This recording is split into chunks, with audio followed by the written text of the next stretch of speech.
from? Could it just blow in on the breeze?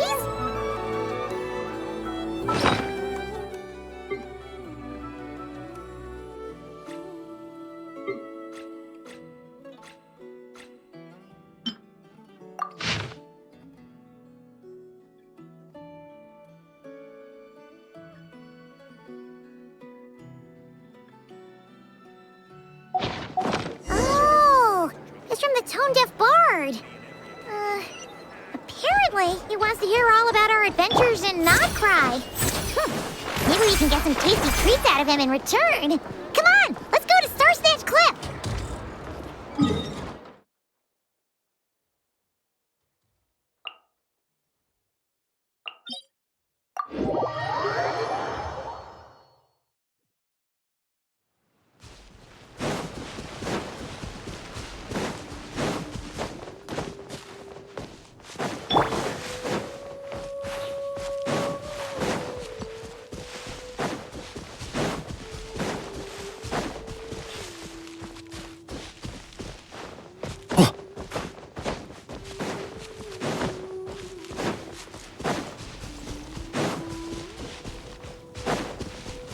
On me!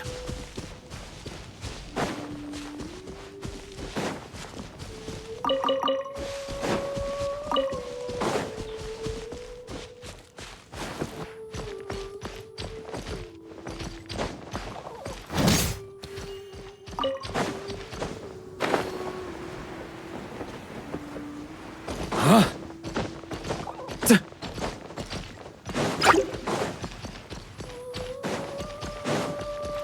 Here. On me! Here.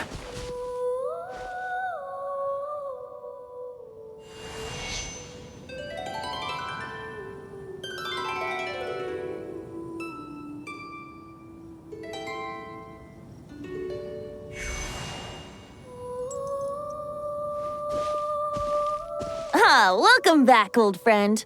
And how should I be addressing you these days? The honorary knight of Mondstadt? The Tumaini of Natlan? Or the great hero of Nodcry? Well, you sure have your finger on the pulse. We've barely caught our breath since Not Cry, but it sounds like you've already heard about what went down. News travels fast on the wind. But before I can turn your tales into tunes, I need to hear them from the horse's mouth. My wine and my lyre are at the ready. So please, traveler, take a seat and tell me your tale. Amazing! Incredible! The Rapier of Solnari and the Doctor? Truly a tale for the ages! So I'm guessing the wild hunt is a thing of the past now that you've defeated the Rapier of Solnari? Seems that way. We were kind of focused on dealing with the Doctor, though. Well, that's good to hear. Hey, now that the Northern Abyss calamity is finally resolved, Varka must be getting ready for the triumphant return of his expedition, right? I haven't seen him in the longest time. He must have so many stories to share. Hooray! Paimon was wondering about that, too. He did call you Barbados. But weren't you still fast asleep back when he was in Mondstadt? Let's call it half asleep. I was resting my eyes in the Thousand Winds Temple one day when I heard a commotion outside. It was a young knight who had journeyed there in search of trials and oracles after hearing some tall tales at the local tavern. In fact, all that awaited him were moss-covered walls and an angry ruin guard. But he seemed completely unfazed, laughing heartily as he sent the ruin guard's missiles flying off into the horizons. Huh! They must have been making quite a racket if it was enough to wake up the tone-deaf bard. Yeah, it sounded kinda like...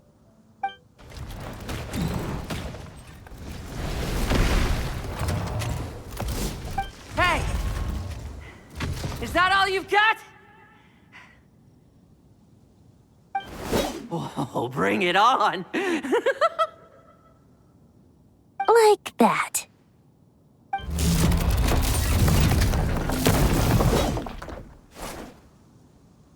Giving up already? You're not half as tough as Varka said. A young knight of Favonius trekking out to the Thousand Winds Temple in search of adventure. Now there's a sight I haven't seen in a while. A bard in green clothes. Does this mean... Oh, you're Venti?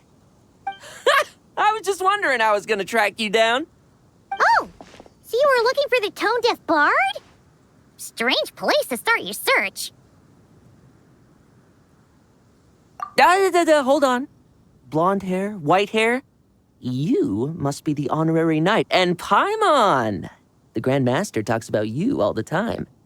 Allow me to introduce myself. I'm Lowen, Vice Captain of the 5th Company of the Knights of Favonius and a member of the Expeditionary Force.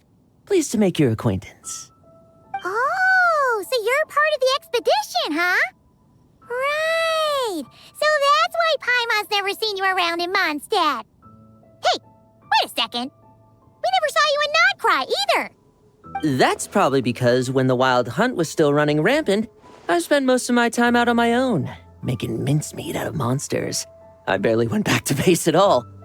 Then, once the Wild Hunt calmed down, I got sent back to Mondstadt. Mixed blessing, if you ask me. Sounds like I missed out on some serious action. No wonder we never saw you while we were dealing with the doctor. So, why did Varka send you back? Deliver some letters. There's one for the Knights of Favonius, one for the church, another for the Dawn Winery, at least 10 of them in total. Jeez, how many people has he sent to deliver his mail now? Mika, Inefa, Lowen. He should just hire a full-time mailman already. In fact, he's earned himself a new nickname. Let's go with... Sir Writes-A-Lot. I'll have you know that poetry and letters were humanity's earliest means of expressing their thoughts. So, tone-deaf or not, I wear the title of Bard with pride. And I consider Sir Writes-A-Lot to be quite a compliment. Wait, really? Darn it! Maybe Paimon should come up with some harder-hitting nicknames for these two. Anyway, since this young man has come all the way to the Thousand Winds Temple looking for me, I assume he must have a letter for me too. Am I right? You sure are, to use the Grand Master's own words. This one is for the bard in green clothes. These days, I think he goes by Venti. Doesn't really have an address as such. You could start by asking around in Mondstadt, or maybe try your luck at the Thousand Winds Temple.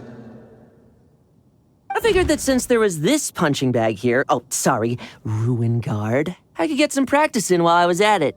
So, I came right here the second I got back to Mondstadt. That Varka is so slapdash sometimes.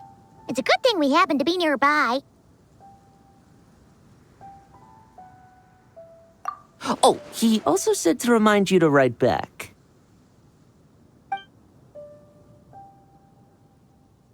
Nothing in particular.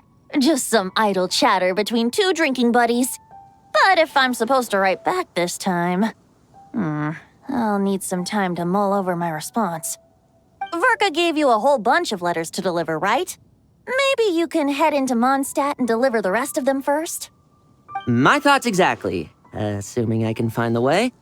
Hopefully the roads haven't changed too much since the pre-expedition days. Well, why don't we have Mondstadt's honorary knight escort this homeward-bound wanderer to the city? I'm sure some of the recipients of Varka's letters will turn out to be old friends of yours, too.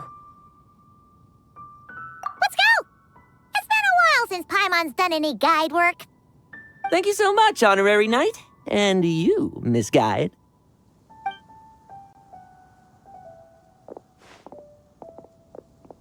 The Abyss. The Wild Hunt. Andreas. Get home safe, Varka.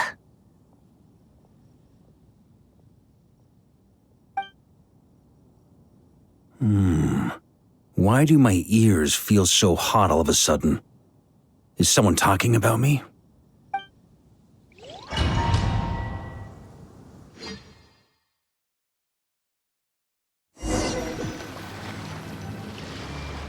Surely there's no way anyone found the secret stash of cash in my office.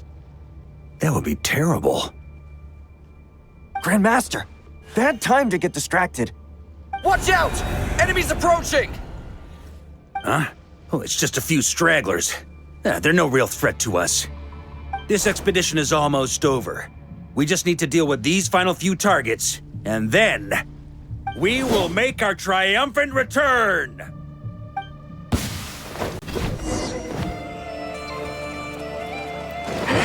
Stormwind!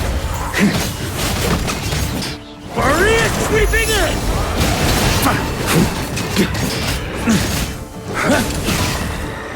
On me!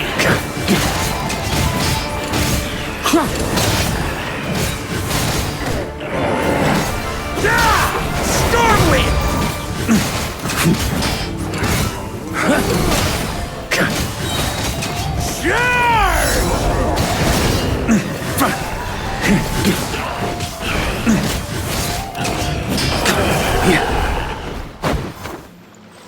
Without the Reikir of Sonari to direct them, it seems like all that's left is their primal urge to destroy.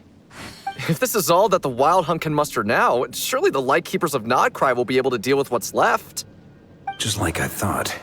What we should be wary of now is... Grandmaster, based on Lightkeeper intel and our own reconnaissance, one of the suspected targets should be just up ahead. Good. You know the drill. Stay here and stand guard. Leave the rest to me. Yes, Grandmaster!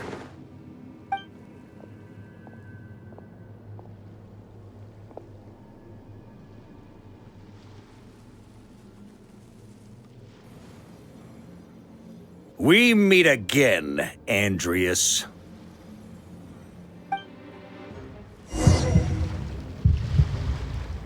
So, you've returned from Mondstadt. Don't you want to see what it looks like now? I was planning to take a look around there myself. Perhaps you could be my guide. What's this? An echo from 1,000 years ago?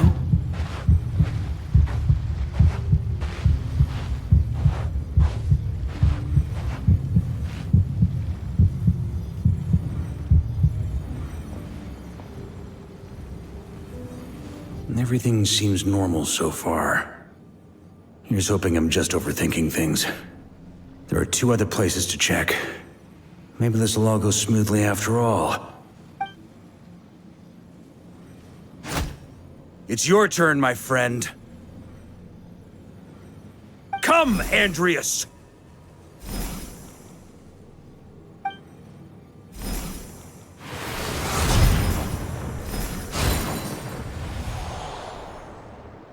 Although, for returning to your old home, perhaps Andreas is a little too ostentatious.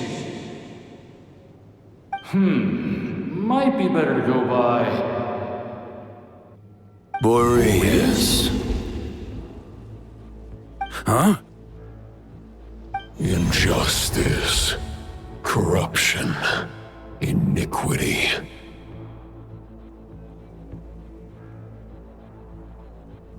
Is the surface world still as wretched and foul as ever? Answer me, heir to the knighthood of Boreas. Looks like I'm not getting out of this without a fight.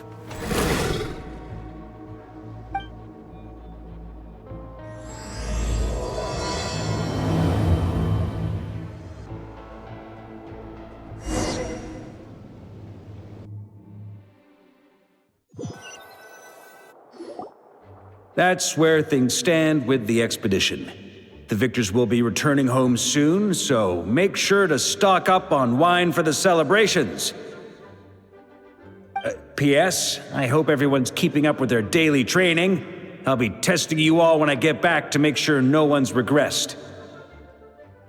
P.P.S. I wrote individual letters for each and every one of you. Don't forget to write back. That's all. Everyone gets one? Wow! Sir Writes-A-Lot is really living up to his name. I guess the Grand Master must have something specific to say to each of us. Even I got a letter, and I'm not a real knight yet. Jean? Oh, yes. That's our Grandmaster for you.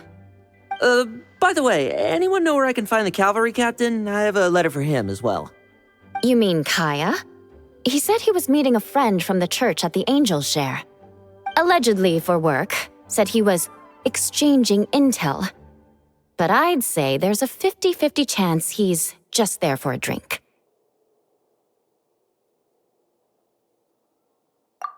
I'm Bess, there'll be lots of familiar faces there. How about we deliver Kaya's letter? And these are there too as well! Really? Oh, that would be a great help, thank you. Our thanks to you too, Lowen. The other knights will help distribute the remaining letters. You've had a long journey. Please go get some rest. Great, but I won't be resting just yet. I have one last letter to deliver to Wolvendom. This one I was planning on delivering personally. I heard that another challenger recently passed Boreas's trial. Well, with any luck, that wolf might be willing to reveal himself to me, too. Very well, but please remember to show respect to the local wolves. I will. Goodbye.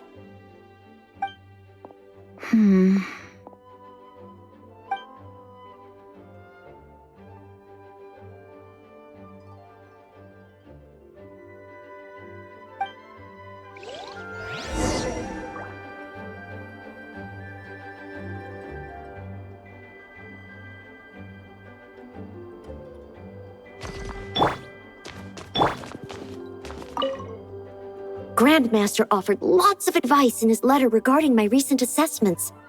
I didn't think he'd spare a thought for that kind of thing in the middle of an expedition. So, Honorary Knight, if you have the time, do you think you could help me out with my special training?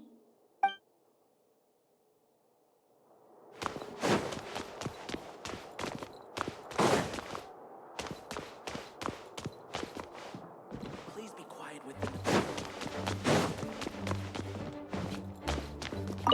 He wants to test me to see if my skills have regressed? I still haven't forgotten how he went easy on me last time. I'm assuming you must have seen him going all out before. When the time comes, you'd better keep an eye on him for me.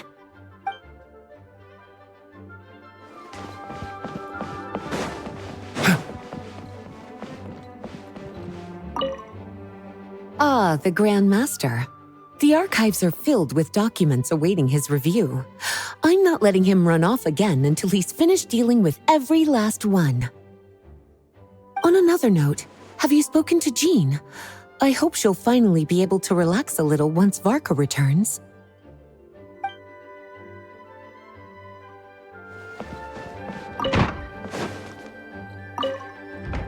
Okay, we'll deliver these letters to the Adventurers Guild and the Cat's Tail. You can just handle the ones for the Angel Share.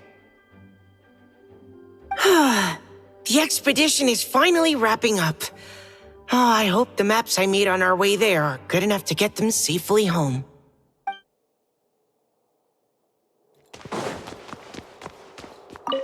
The Grand Master wrote in his letter that the Boom Blossom Bombs we sent worked really well. He wants to know if we've made any more. Uncle Varka's coming home? Yay! I can't wait to go outside and play with him!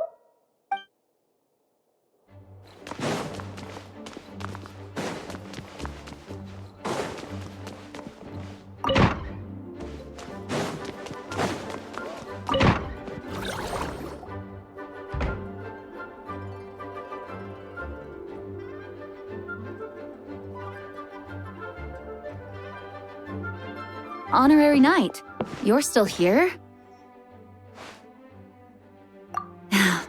Is it that obvious? Huh? But Varka's coming back. The situation in Nokrai is stable. Surely things are looking up. True. From what you and Lowen have told me, the expedition has indeed accomplished its strategic objectives. It seems that Mondstadt no longer faces any threat from the perils of the North, be they the Wild Hunt or the Doctor. And yet, for some reason, I can't help but recall something the Grandmaster said to me before he left. If I don't make it back from this expedition, you'll have to assume the mantle of Grand Master of the Knights of Favonius. If it comes to that, remember to train the next Knight of Boreas in my stead. I've planted some promising seeds in Mondstadt, but they still need time to grow. Some have yet to master the art of social interaction. Some don't yet understand that they too need protecting. And some, well, some might not even want to be a knight yet.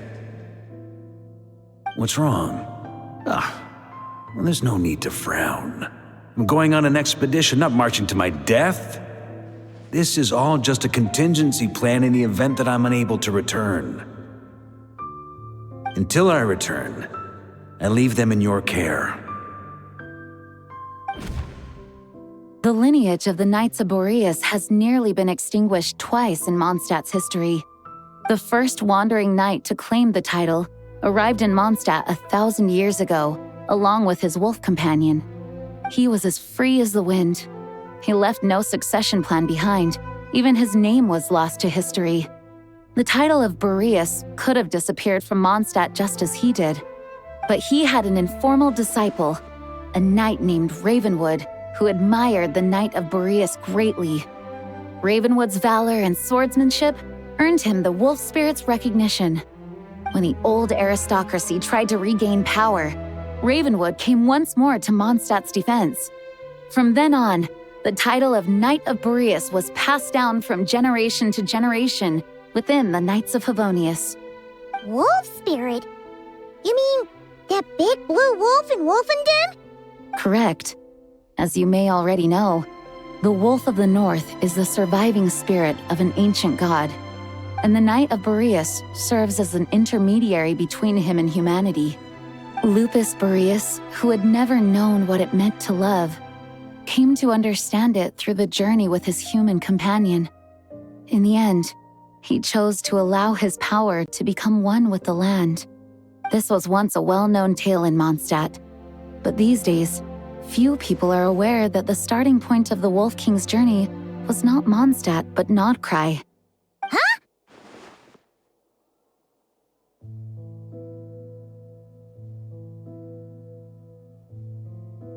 The great Wolf King of the North came here from Nodcry, although he doesn't like to speak of his past.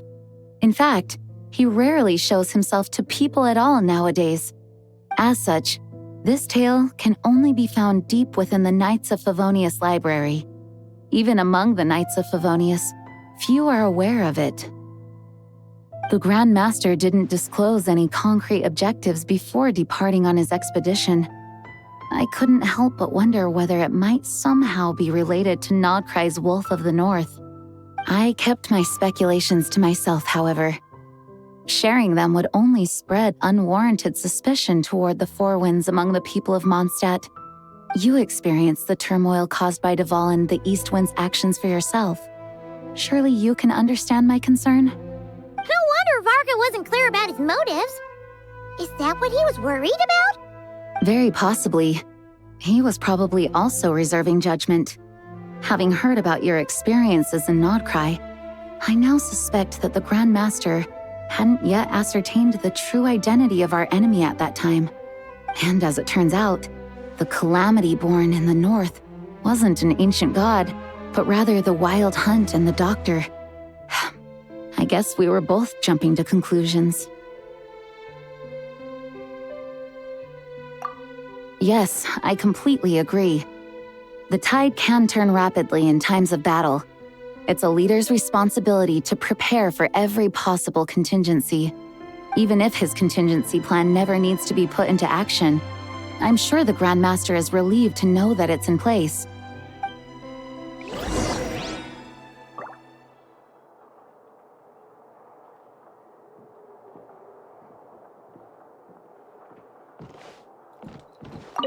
Thank you for being such a patient listener. I feel much more settled after talking with you.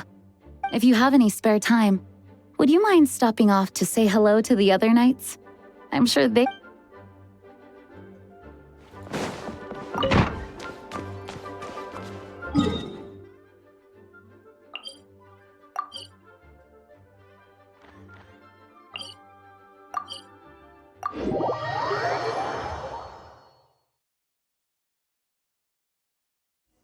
That turned into a pretty long conversation, huh? We should probably go deliver those letters to the angel share now.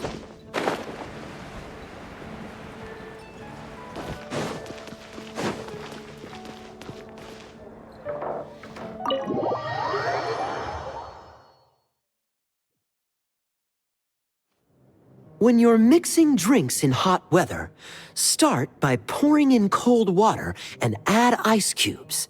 Then drain out the water before adding the other ingredients.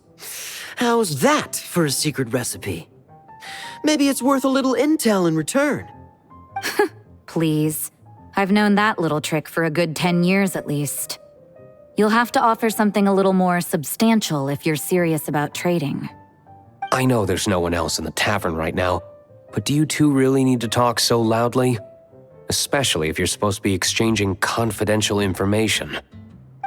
Kaya! Rosaria! D-Luke! Paimon knew we'd find you here. Looks like it's about to get even noisier. A little liveliness never killed anyone. Traveler, Paimon, what brings you our way?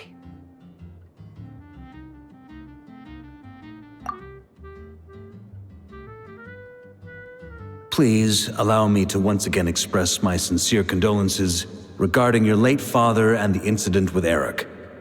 We make absolutely no excuse for his crimes. I hope you will give some serious consideration to the question I asked you before I left, though I'm sure you're tired of hearing me ask by now. The Knights of Favonius will always welcome you. From the look on your face, I'm guessing the Grand Master is still refusing to drop it? He nags like an old man. It's hardly surprising. Huh? Drop what? What's this about? Nothing, really. Before leaving on the expedition, Varka came here to chat with me over a drink. I failed to avoid him. He, asked me if I'd consider rejoining the Knights of Favonius, and I declined. He expressed his regret about everything that happened and asked me to reconsider. That's all there is to it. Yeah, right. Sounds like you skipped a lot of details. There's clearly more to it. Whatever details I chose to omit are in the past. Dragging them back up now serves no purpose. You say that now, but back then, you couldn't let it go. You and the Knights of Favonius were constantly at odds. I wasn't seeing the full picture. I've had a lot of time to reflect since then. But my answer remains unchanged. I'm not rejoining the Knights of Favonius. Both the Grandmaster and the acting Grandmaster are too upright and honorable. I can't see the shadows that lurk beneath them due to the size of the organization they lead. They need someone on the outside to keep watch vigilantly.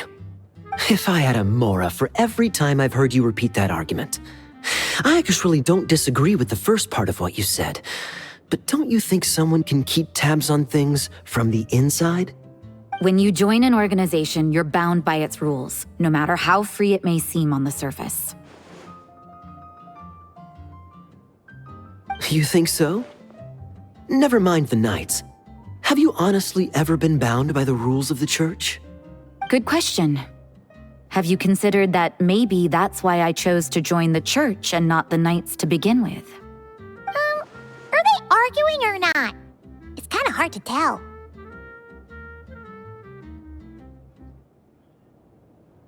Oh, kind of like the contingencies Jean was talking about. The more ways they have to protect their home, the better. Huh? Traveler?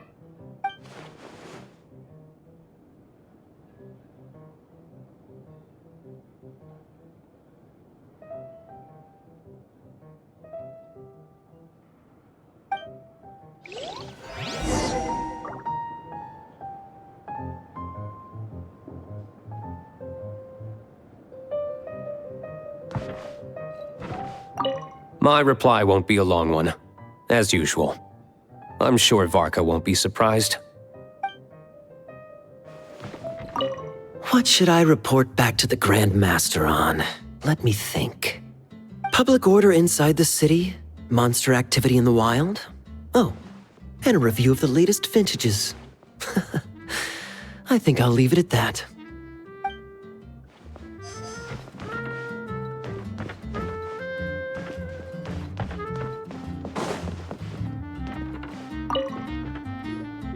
If you hadn't had to deliver that guy's mail, you wouldn't have been subjected to all this tedious arguing. When I write back, I'll tell him to quit making trouble for other people. It's no trouble. Lowen did most of the work. We just volunteered to do the last leg of the journey. Mostly so we could come say hello.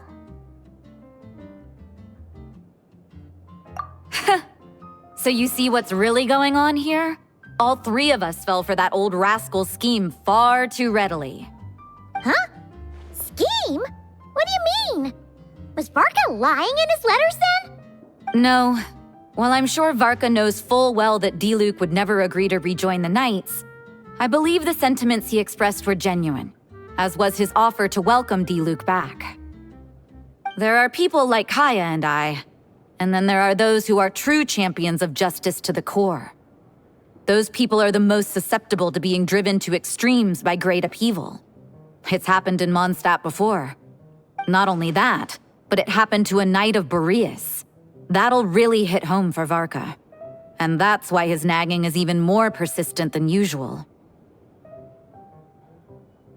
Yeah. So no one's told you this before? The lineage of the Knights of Boreas had nearly been extinguished twice in history. The first was at its inception. The second was the case I was alluding to. Oh! Wasn't Jean telling us about this? Wait, and then we got caught up talking about the expedition, and we never got around to the second time. I happened to hear about it from Varka once when he was drinking and started yammering on. The second crisis in the Knights of Boreas lineage. It was 500 years ago. Although the Knights of Boreas are meant to be intermediaries between humans and wolves, in practice, very few of them have been truly recognized by Lupus Boreas over the past millennium. Of those who have, the best known are the first Knight of Boreas, Ravenwood, the wolf pup Rostam, and Varka himself. But 500 years ago, there was one who earned the respect of Boreas even before gaining the title. He was a disciple of Rostam. They thought he would become the mightiest Knight of Boreas who ever lived. He was the perfect knight. Righteous, principled. His name was Roland, the blood-stained knight. Yikes! Bloodstained Knight? That sounds a little ominous. Well, apparently his original title was the White Knight. But he lost countless comrades during the Abyssal Calamity 500 years ago, including his tutor and mentor, Rostam. The endless bloodshed stained his sword and armor a crimson as deep as black, transforming the White Knight into the Blood-Stained Knight. After that, he threw himself completely into battling monsters, leaving Mondstadt and the Knights of Favonius behind. To this day, no one knows his final whereabouts. It's hard to say whether the loss of an important figure in his life is what drove him to the point of obsession, or whether he was already too far gone to save. But had he known that the Knights of Favonius would always welcome him back, perhaps things would have turned out differently.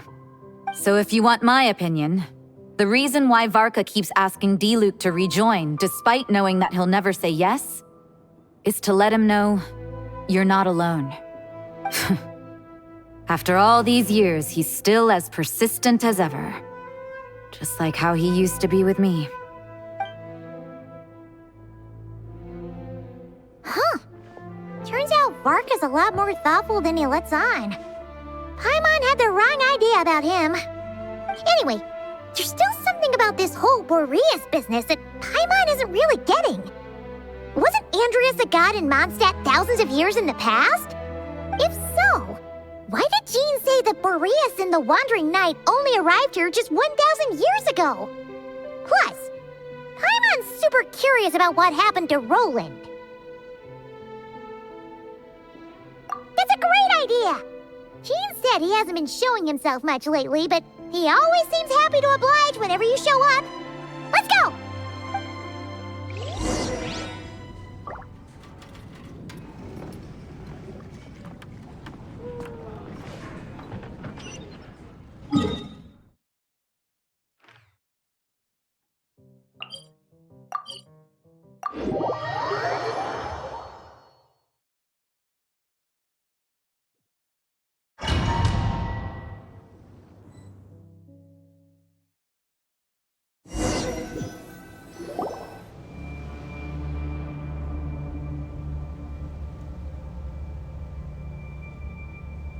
What's going on here? Was Wolfendom always like this? Paimon has a bad feeling about this. The Wild Hunt? What are they doing here? Watch out!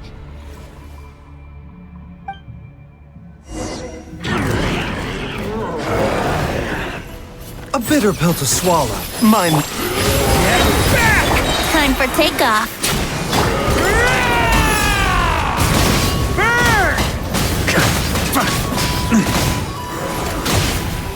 Up the ante!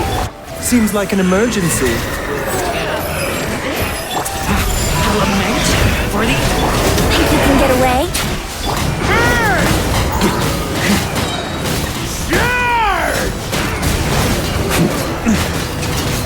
Thunder! The doctor will see you now. Mind the side effects. Taking a turn for the better. Watch out! Time for takeoff.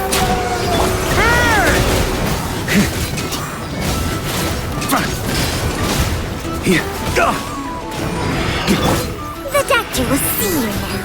Okay! You lot! Yahoo! Maria sweeping in! Think you can get away? Thunder!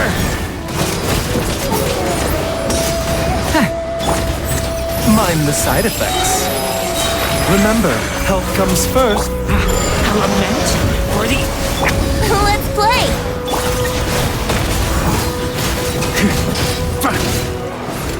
Time for takeoff.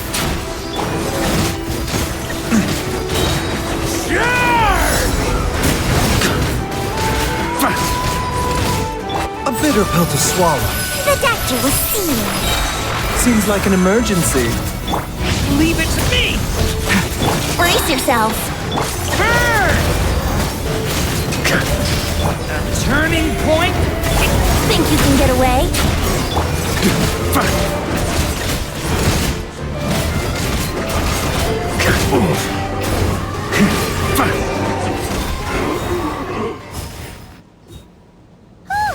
Are you all right?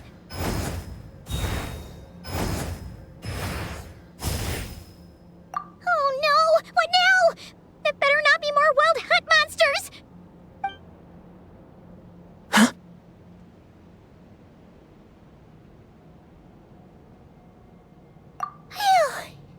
You scared Paimon stiff!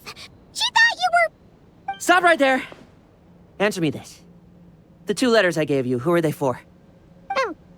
2 letters? Wasn't it 3? Okay. Well, Paimon's coolest naive expression doesn't appear to be an act. Hey! What are you trying to say? Wait, what are you trying to say, huh? Huh?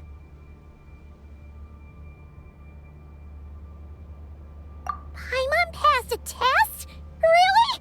Huh! She didn't even realize she was taking one! You may dispense with your suspicions. The wolf pack has borne witness. They fought against the aberrations that encroached upon this land. And our attackers showed no ability to disguise themselves this time.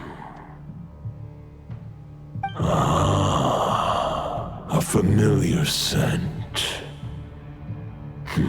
Come. I will await you at the usual grounds. Well, if the boss of Wolfendom has vouched for you, I guess I should apologize for doubting you just now. Sure was. Fortunately, my experience in Nodcry didn't go to waste. Turns out the Wild Hunt all feel the same when you stab them. They didn't stand a chance. Something seems wrong with that old wolf, though. Go on. You should check on him.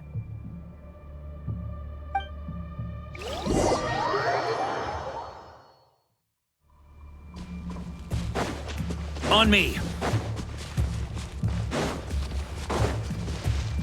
Huh?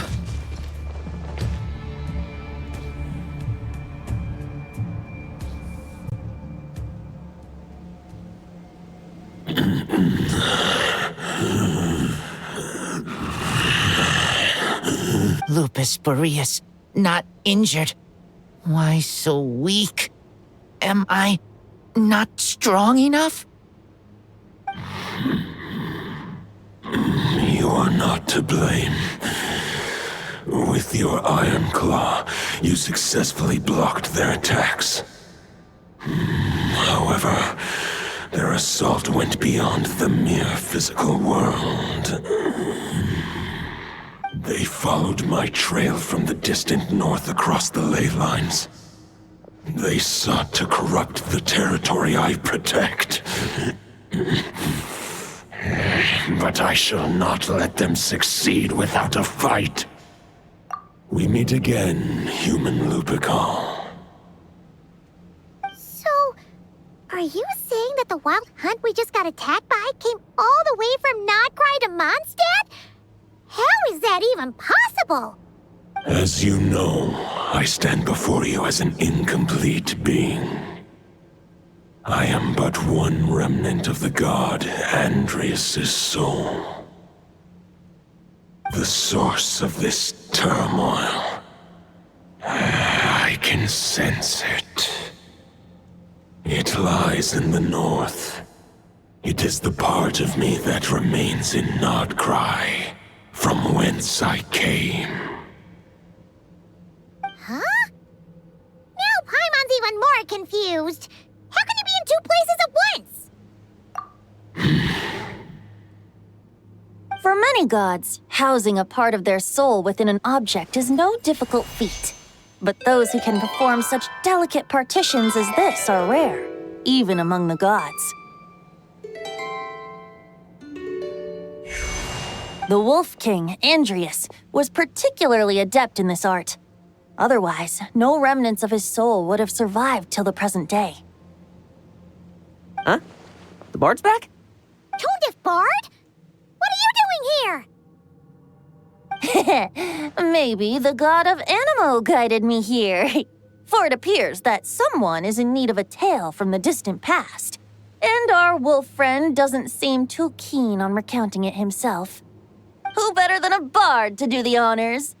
Lord Boreas, do I have your blessing to share this story? As you wish. Lupus Boreas wandered the frozen tundra and stumbled into the Seelie Hall. Enchanted by their song, tender as the dawn starlight, and curious about the ways of humankind, the wolf bade farewell to his home and set off for the city to the south. As the high tower crumbled and the fierce winds fell silent, Lupus Boreas, who once had hunted with the storm winds himself, looked within and inquired, was the shelter he provided for humanity really any different from that, given by the reclusive king in his tower? The wolf entrusted those under his protection to a new god and quietly returned to the frozen north. There, in a palace long since abandoned by its former master, the great wolf closed his eyes and slept. 500 bitter winters passed, then 500 equally frigid springs. He slumbered undisturbed until a night stumbled in from the cold, just as Lupus Boreas had once done at the Seelie Hall, and awoke him at long last. The night asked the wolf to join him on a journey south, to see once more the land that had all but faded from his memory. The gentle wolf, unwilling to refuse the human's earnest plea, split his soul into two halves and left his home once more. seeing how the ice and snow had given way to verdant plains, hearing the laughter and song that now filled the once somber city, the aging Lupus Boreas turned to his friend, the god of Animo, and remarked,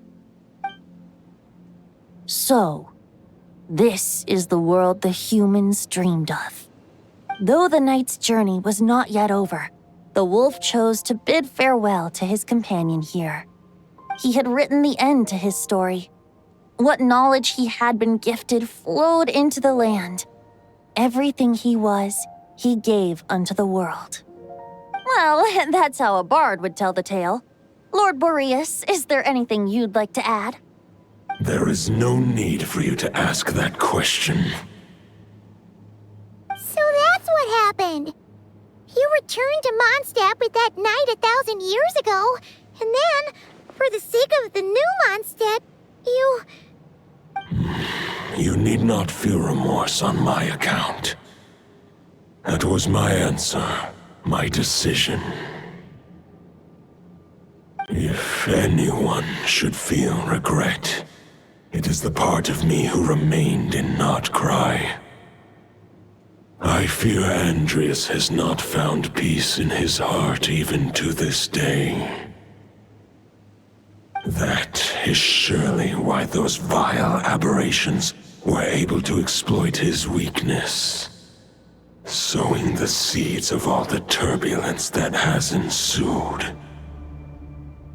But we followed Boreas' trail in Notcry. We investigated and discovered no signs of instability. Andreas should still be slumbering by the lakeside. Perhaps all the recent turmoil in Notcry has had unforeseen consequences. And there's more. I detect another familiar scent from across the ley lines. A scent that reeks of blood. Oh, the White Knight who became the Bloodstained Knight? The mightiest knight of Boreas? But wasn't he from 500 years ago? You think he's immortal or something? I remember him as just a man. His lifespan should be no longer than any other of his kind. But before he severed his connection to Boreas, his final destination, it was the ancient kingdom of Conria, as you call it. Beyond that, I know not if he lived or died.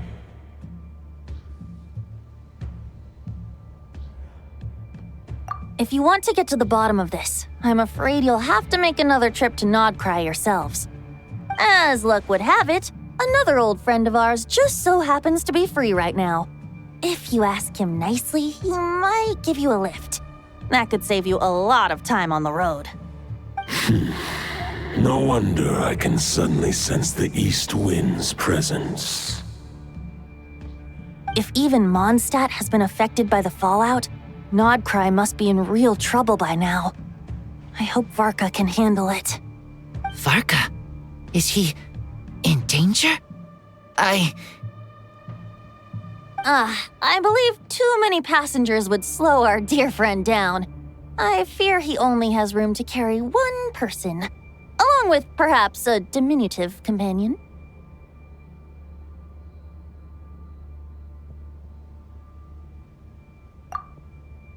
All right, wish it could be me, but I accept that we should send our strongest warrior to fight Nodcry's battles. I'll stay here and deal with any wild hunt that try harassing Mondstadt. It'll be a good chance to try out some new moves. I stay in Mondstadt too. With Traveler's help, Varka will be safe. Razor, give me your iron claw.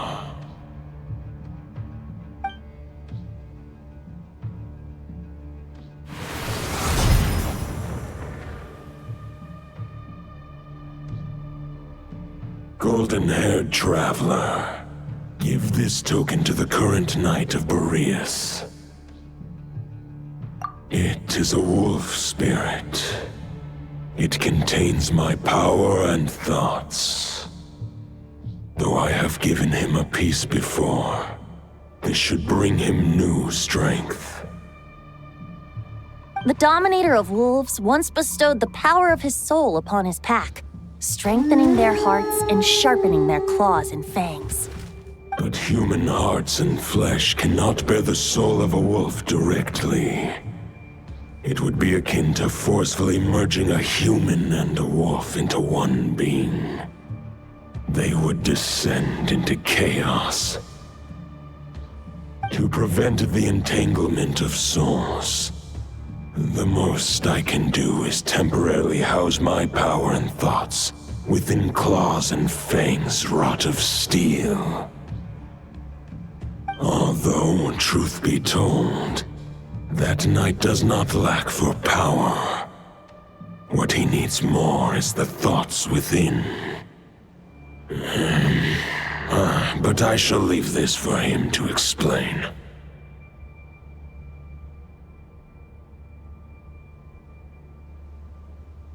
The Great Wolf King of the North remains strong for now. Besides, do I not have the protection of my Lupacol? I will protect Lupacol. The North and Varka, I leave to you. Just give me the word whenever you're ready.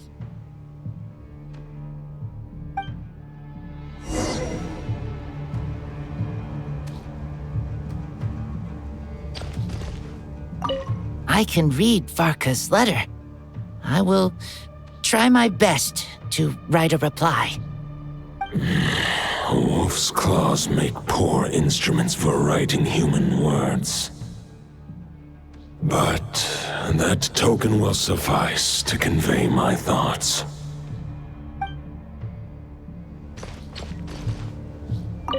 I sure didn't expect my experience fighting the wild-hunted Nodcry to come in handy back here in Mondstadt. Almost makes me wonder if this was the reason I was sent back. Also, how come that bard knows so much, and what was he doing at the Thousand Winds Temple? Well, whatever. I don't really care, as long as I get to do some fighting. I'm looking forward to trading blows with Lupus Boreas when he's fully recovered. I bet he'll wipe the floor with me.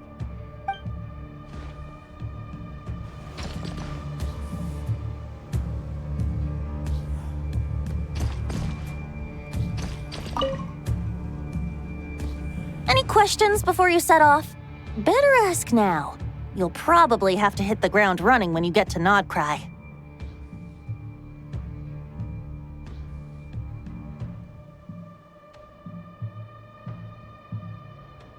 The root of this turmoil lies with the remnant soul that Andrius, Dominator of Wolves and God of the North Wind, left in Nodcry. He once left Nodcry and braved the blizzards to confront the God of Storms and claim the right to rule. Yet even as the tower fell, he chose to abandon his claim. Instead, he returned to the north and slumbered for 1,000 years before finally journeying back, under the name of Boreas, with the first Knight of Boreas to witness the new face of Mondstadt.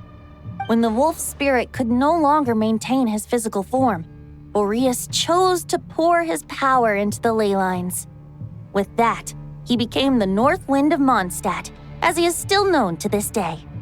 Any questions before you set off? Better ask now. You'll probably have to hit the ground running when you get to Nodcry. 500 years ago, Roland seemed destined to become the mightiest Knight of Boreas ever to have lived. But he was too pure of heart. He believed firmly in his own ideals of chivalry, vowing to eliminate all injustice from the world. But the world had never been perfect and pure, nor would it ever be. Neither his mentor, the wolf pup Rostam, nor the Grand Master, known as the Lion of Light, could persuade him to temper his obsession. But what was the scent that reeks of blood that Lupus Boreas sensed? And what is its connection to Conria and the Abyss? Perhaps you will uncover the truth in Nodcry. questions before you set off? Better ask now. You'll probably have to hit the ground running when you get to Nodcry. The soul of a wolf is as unyielding as ice, and Andreas is a master of molding and shaping it. His people once drew great strength and wisdom from the wolf spirit. But human hearts and flesh cannot contain the soul of a god. Attempting to place the wolf spirit in a human vessel would slowly devour their sense of self, even if Lupus Boreas did not intend for that to happen. That's why Lupus Boreas developed the technique of imbuing weapons with his soul. It is his way of blessing his human Lupical with the wolf spirit's protection. In fact, there is an ancient song that tells this tale. A weapon once of common iron, now through friendship turned divine. Twixt man and wolf a bond was made, a power born within the blade. As much as he might claim not to accept humans, his actions sing a different tune. Oh, but keep that little observation between us, will you? Any questions before you set off? Better ask now. You'll probably have to hit the ground running when you get to Nodcry. All right, over to you, Dvalin!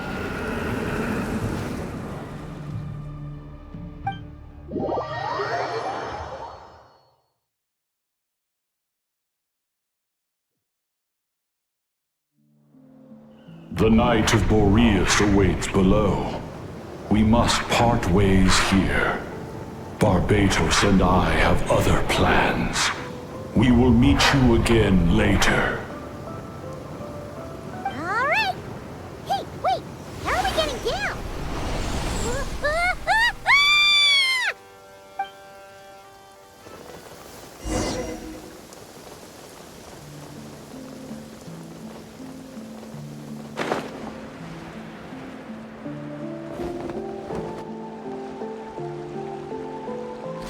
Hold the line! The enemy's on the brink of collapse! Grandmaster! It's...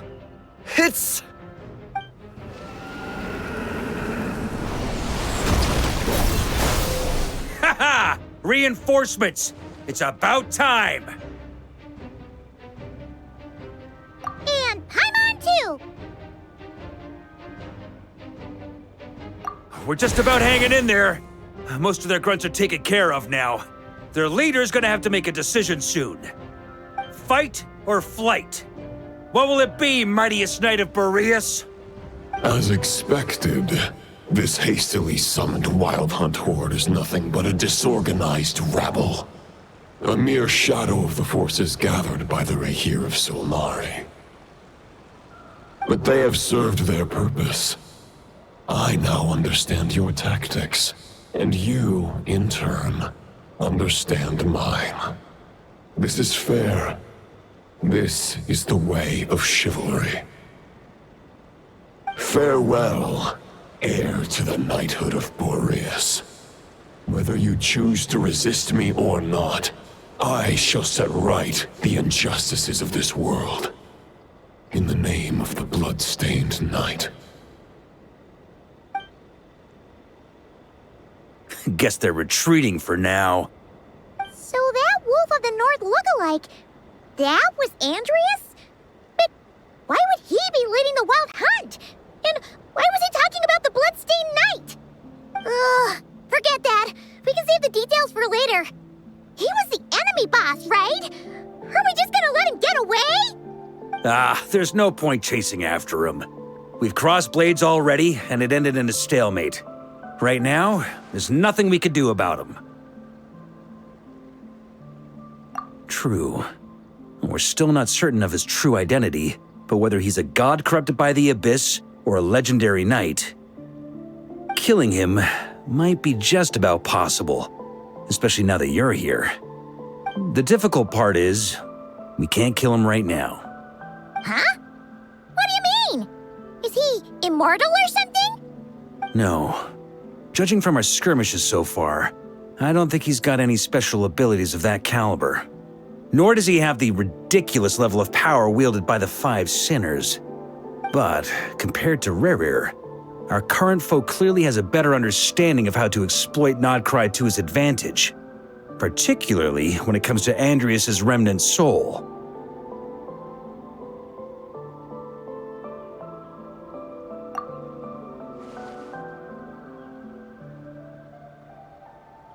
Exactly. Sounds like you realize what the crux of the issue is. I managed to cut off a sample from our foe, which Albedo and Durin are analyzing as we speak. Meanwhile, our other allies should be making their way home from their own battles by now. Let's discuss this further when they're back. We still have some big challenges ahead before this expedition can finally be declared a victory.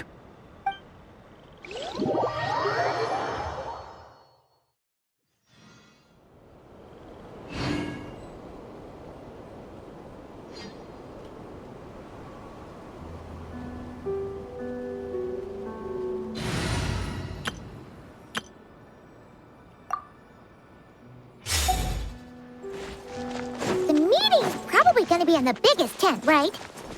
Looks like a bunch of people are there already. Why don't we go chat with them? Hey, good to see you again. Oh, Boss Neff asked me to pass on a message. She went to see Lauma and Columbina at the Frost Moon Scions. Apparently, there haven't been any changes to that space the Rahir of Solnari's in. That means the recent wild hunt attacks have nothing to do with Riri, right? Whew, that's a relief. Paimon doesn't fancy facing him again. They're keeping a close watch on it just in case. With so many moon experts on the case, we're in pretty safe hands, huh? Oh yeah, Lauma and Columbina asked me to pass on a message too. Focus on the enemy you are facing. The moon will protect you all. Huh, you know something? These Knights of Favonius are paying me a pretty nice sum to deliver a few simple messages. Oh, Varka's a generous guy.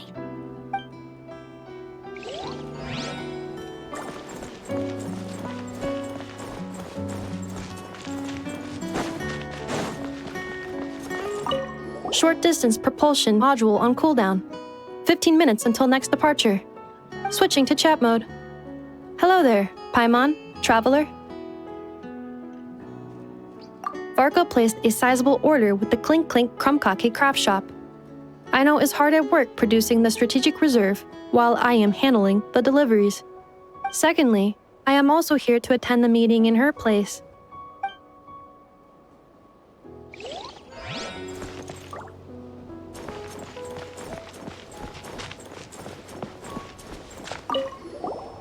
Huh? Flint's! Paimon thought the Lightkeeper's rep would be Itlua or Nikita. You're quite right. However, Itlua and Nikita are both busy organizing the Ratniki's region-wide response to the recent attacks. And since I'm well acquainted with everyone else here, I was the one they recommended to attend the meeting.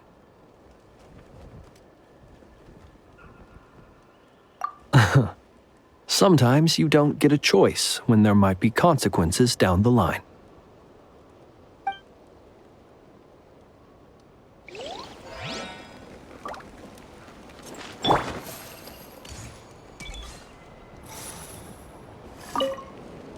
Hey, Honorary Knight. Looks like pretty much everyone's here. Albedo and Durin are just wrapping up their analysis. You want to wait for them here? Great. While we're waiting, could you update me on the situation in Mondstadt?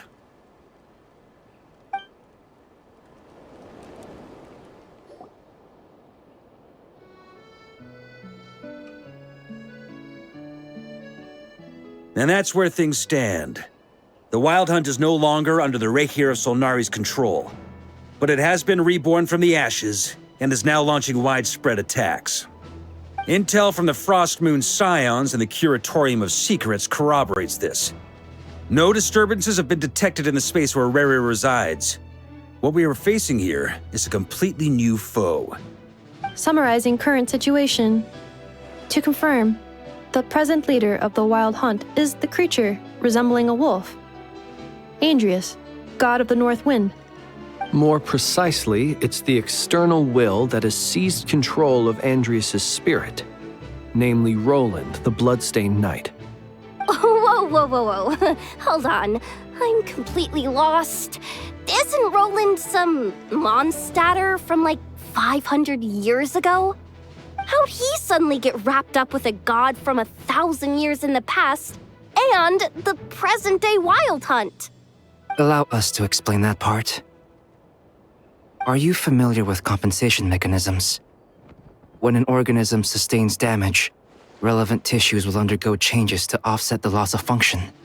For example, when one kidney is damaged, the other will be strengthened to compensate. Or when a main artery is blocked, the collateral vessels become more active. Similarly, when the Wild Hunt lost their leader, the Abyss harnessed the memories that flow throughout the ley lines to fashion a new one, fit for the present circumstances. That new leader is a mirror image of Roland, the bloodstained knight.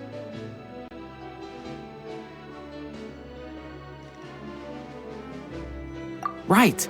No matter how strong the compensation is, it will never quite match the functionality of the original organ. The Roland replica can't possibly imitate Varir's overwhelming power, nor his ability to disguise himself as others. So, the Abyss made use of the connection between Roland and Boreas to compensate for this lack of power. The replica corrupted and took control of Andrias as he slumbered by the bank of Amsvartnir, ultimately manifesting as the giant beast that you all witnessed. However, exactly why the Abyss chose Roland to mimic, and indeed how it was able to do so, remains unclear. I guess he must have gotten caught up with the Abyss or Nodcry somehow during his wanderings through Tevat. But we can keep those questions on the back burner.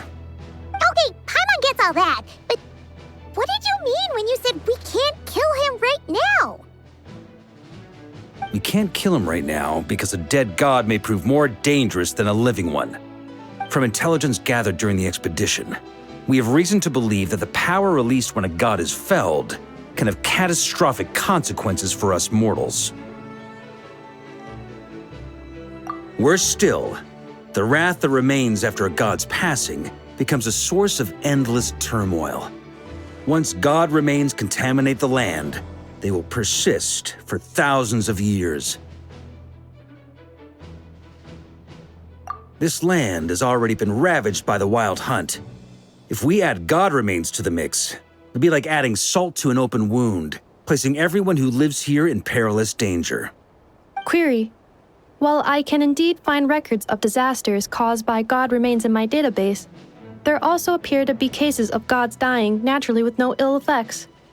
In that land, the passing of the Pyro-Archon's flame is a common occurrence throughout history, and even the part of Andrias who remains in Mondstadt has experienced death once before, has he not?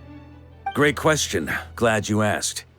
Honorary Knight, you said Lupus Boreas gave you a token to pass on to me? Please, present it now. It should help explain things faster.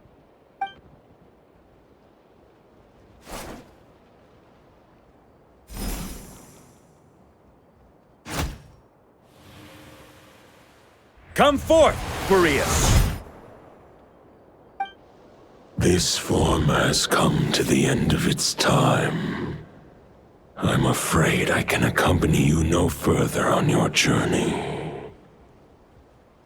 My soul will fall into silence, and my power will flow into the ley lines of this land. Perhaps this is all that a wolf can hope to do for humankind. Do not grieve for me, for this is the end I have chosen. Instead, remember that one day, your wandering too must come to an end. Where and when shall that be? A final wish before I slumber.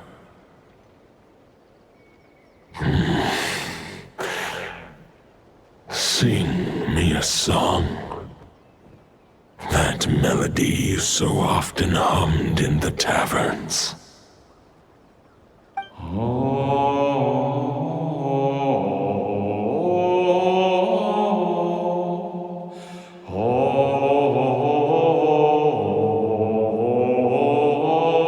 You saw it too.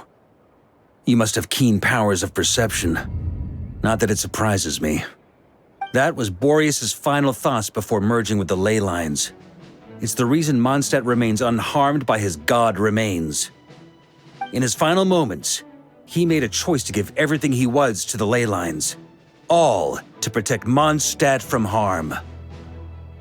Sounds like Andreas spent thousands of years searching for his place in the world, too. Yes. And now our task is to return the answer he found, the decision he made, to Andreas's heart. Only then can he break free from the corruption and control of the Abyss, and make that decision once more.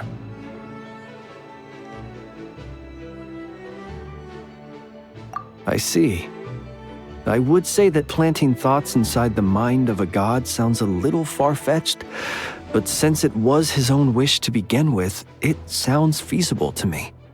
Wait, we already have a perfect solution? Then why are we even having this meeting? Let's go do this thing! Ha ha ha. If only it were that simple. Unfortunately, this one thought alone is unlikely to be powerful enough to break through the Abyss's control and reach Andreas's heart. We need to find a way to make the thought within this sword stronger and more resilient. For now, Boreas needs all his remaining strength to fight against the abyssal corruption to Mondstadt's ley lines. He can't afford to send us any more of his power. However, since his form was unstable during his journey with the first Knight of Boreas, many wolf spirit fragments were left behind along the way. If we can collect those fragments, we can use them to strengthen the decision to merge with the ley lines. So we need to retrace his steps and look for random fragments? But they could be anywhere between Nodcry and Mondstadt. It'll be like looking for a needle in a haystack. You don't need to worry about that. There's a few fragments left to gather in Nodcry, but apart from that, most of them are already inside this sword. I've been collecting them during the whole expedition. Huh? Wait, really? I mean, it's an expedition, not a stroll in the park. Each step of the way, we've been hard at work planning for every possible contingency. Not just the wild hunt in the Abyss, but ancient gods remaining in Nodcry. Sounds like this plan was a long time in the making. It's almost as if you foresaw the future. As a matter of fact, I did. I caught a glimpse of fate's reflection. But I can't take credit for it. It was all thanks to the help of a few friends. Still, all I foresaw was that an abyssal calamity was brewing in the north. Had I known more, we could have saved a lot of energy. Instead, we've had to make best guesses, prepare for every possible scenario. If all that preparation went to waste, all the better for it. But anything that proved useful, we knew we'd be grateful for down the line. Sure is. Just one crucial step remains. We need to gather the last few wolf spirit fragments scattered around Nodcry, and use them to make the thought within this sword as strong as it could possibly be.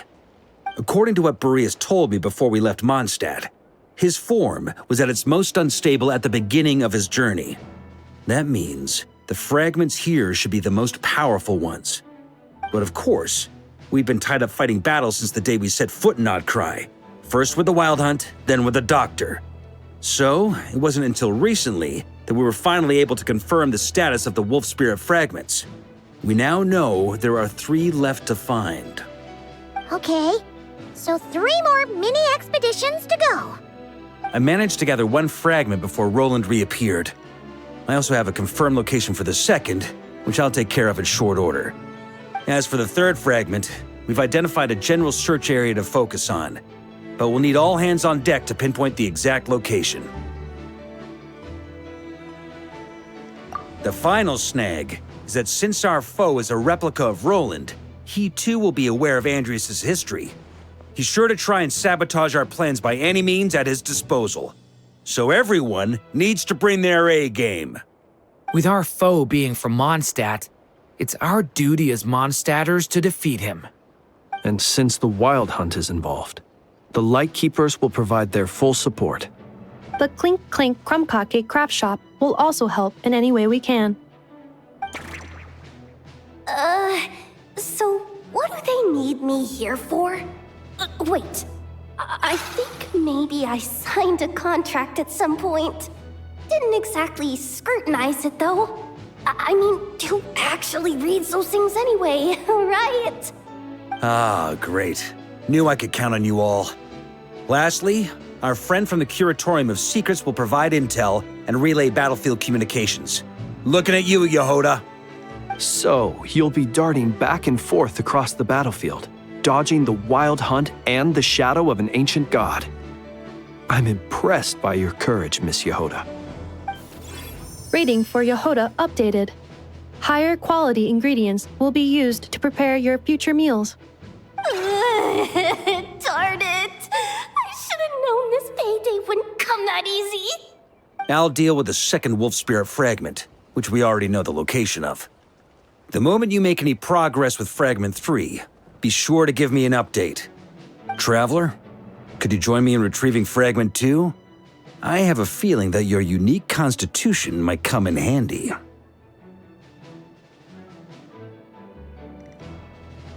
All right, time is of the essence. Let's move out, people. Dismissed!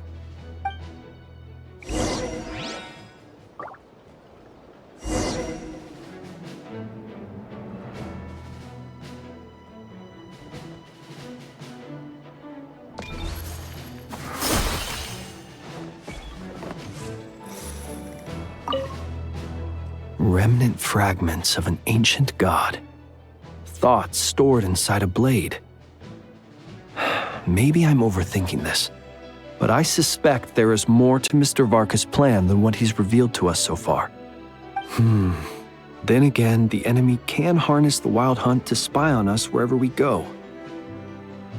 As our commander, I'm sure he has his reasons for choosing not to tell us everything.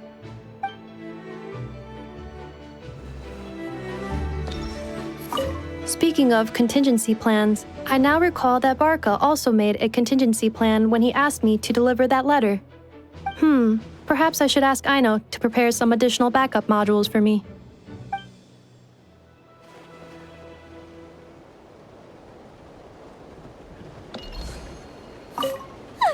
Yehoda, you dummy! You took the stupid job of your own free will! Crying isn't gonna get you out of it.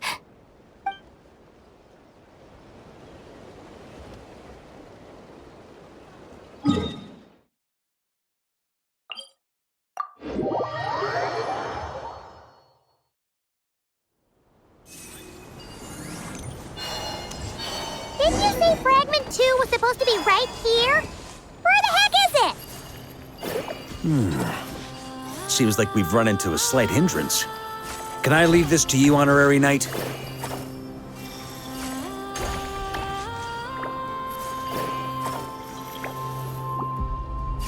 Traveler, Paimon, when this is all over, I'm gonna invite you around for a drink of... Whoa! Stop thinking about Mondstadt's wine and keep your head in the game! You can't be daydreaming about alcohol before a battle! Huh? Well, all right, just trying to lift our spirits a little. You want to see some photos I took of me and the knights before the expedition, maybe? Shut up! Can't we please just focus on finding the wolf spirit fragment?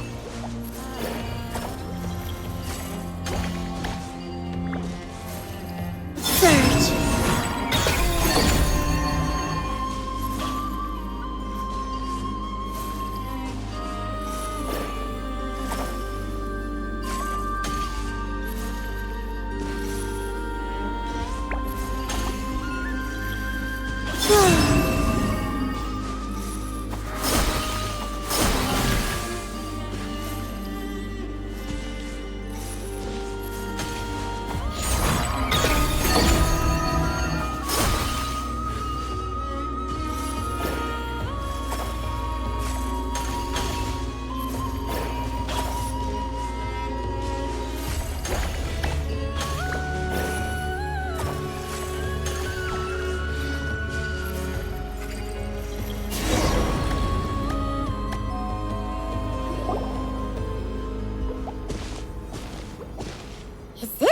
looking for?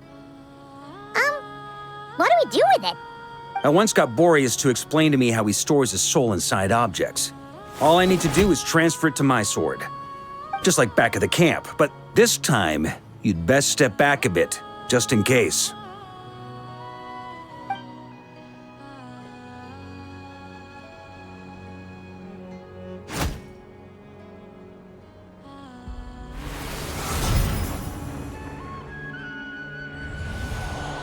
So, you're saying you don't know how to love people, and you don't understand human love either.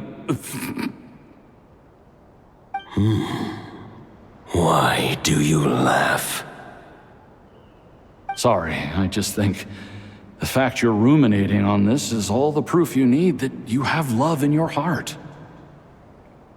I have a funny feeling that by the time this journey ends, you'll have found your own answer to the question of how to love.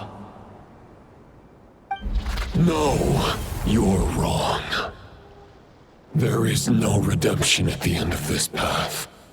Even if I am stained black with blood, my conscience will remain as white as snow. If pledging allegiance to the Abyss is the only way to sever the injustice of fate, then I shall serve in its name. Ugh!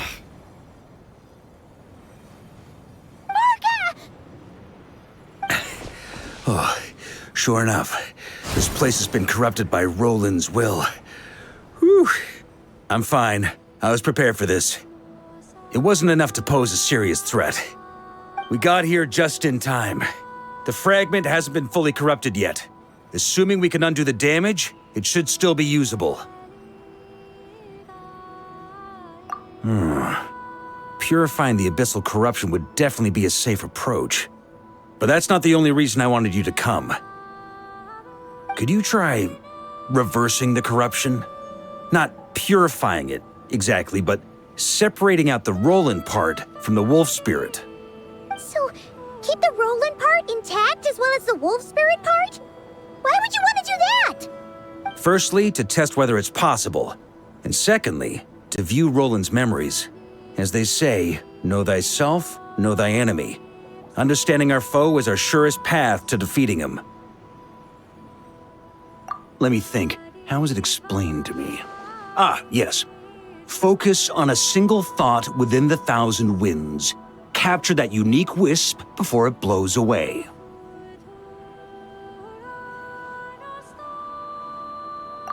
Ha ha ha ha! Actually, neither do I.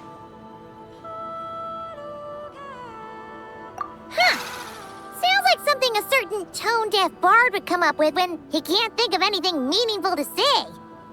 Wait, don't tell Paimon that's what actually happened. I thought it might mean something to you. Never mind. I'll explain it in more human terms.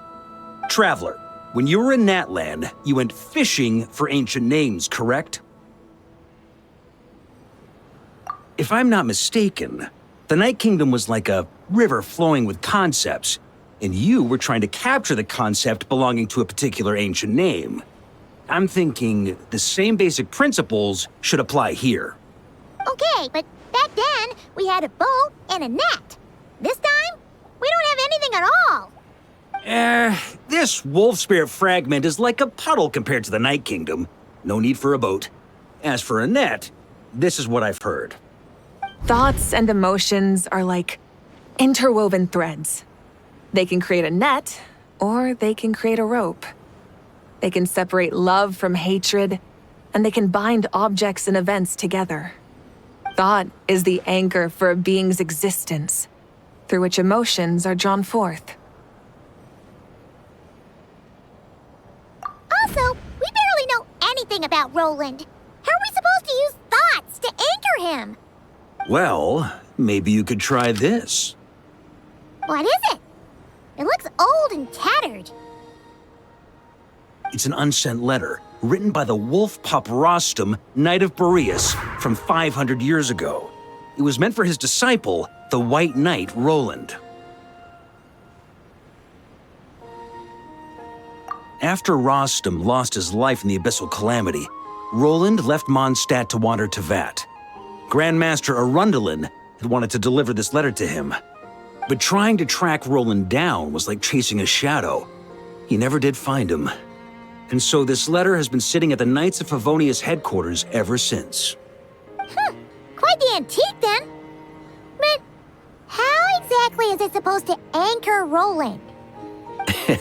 Yeah, I'm honestly not sure. Hey, what happened to Mr. Plans for every contingency? You're just making this up as you go along. What can I say? Some people like to wait till they've got all their ducks in a row before taking the first step, but I prefer to dive on in and plan as I go. I've been doing it that way for the whole expedition. But anyway, don't they say that poetry and letters were humanity's earliest means of expressing their thoughts? Can't hurt to give it a try, surely.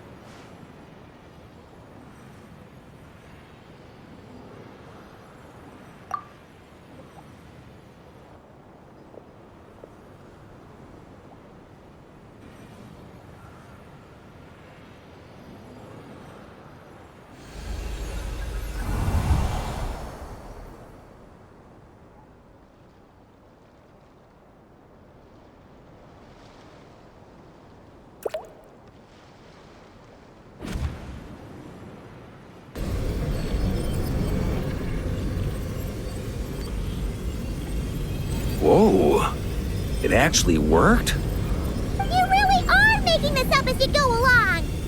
So the assimilation of souls really can be reversed, just like he said.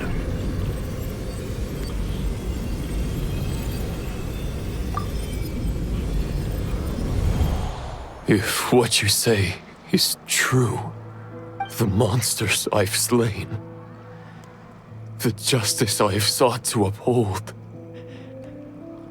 for mortals to escape this tragic fate, there is only one path. A great and ancient kingdom was wrongfully cursed, turning its inhabitants into monsters.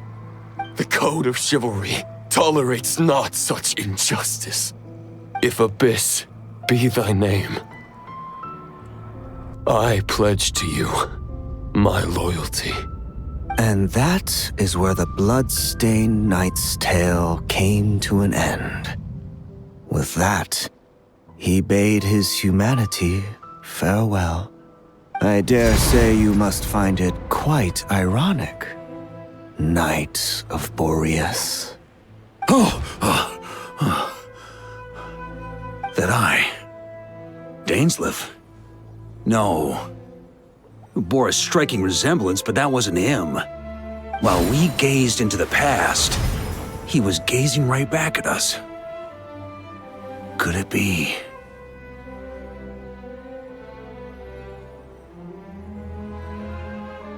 So that's what happened. After leaving Mondstadt and wandering the land, Roland ventured underground and saw a revelation from the visionary. Once he had learned of Conria's fate, he saw the gods' judgment as the greatest injustice. So he surrendered himself to the Abyss, giving them his knowledge, his power, his everything. That's why the Abyss can replicate him. Uh-oh. Does this mean we have to take on the visionary this time?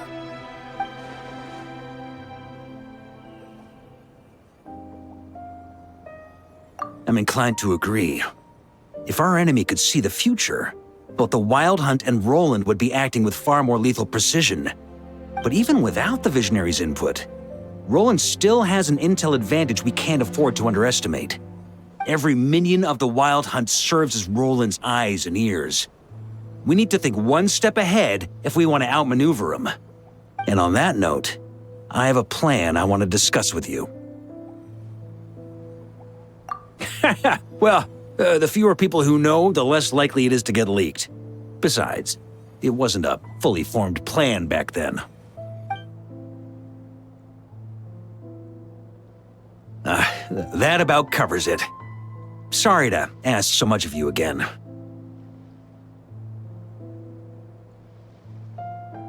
No plan is free of risks. At least this one actually gives us a shot at fully eliminating the danger posed by this ancient god. Surely that's got to make the risk worth taking. If I fail, Anselm and Albedo can take the reins. Not to mention we still have Jean in Mondstadt. Oh, there has to be another way! Like a backup plan? If only there were. But I don't think our enemy will give us enough time to find one. Hey! Are you guys done here yet? Ah, Yehoda! Yes, we've successfully retrieved the Wolf Spirit fragment here. Any progress with Fragment 3? Nope. It's a total disaster. More Wild Hunt monsters than I've seen in my whole life. We need backup urgently. Come quick! Come on, we're out of time. You'll just have to trust me on this one. What can I say? I'm not the Grand Master for nothing. I'm counting on you, Honorary Knight.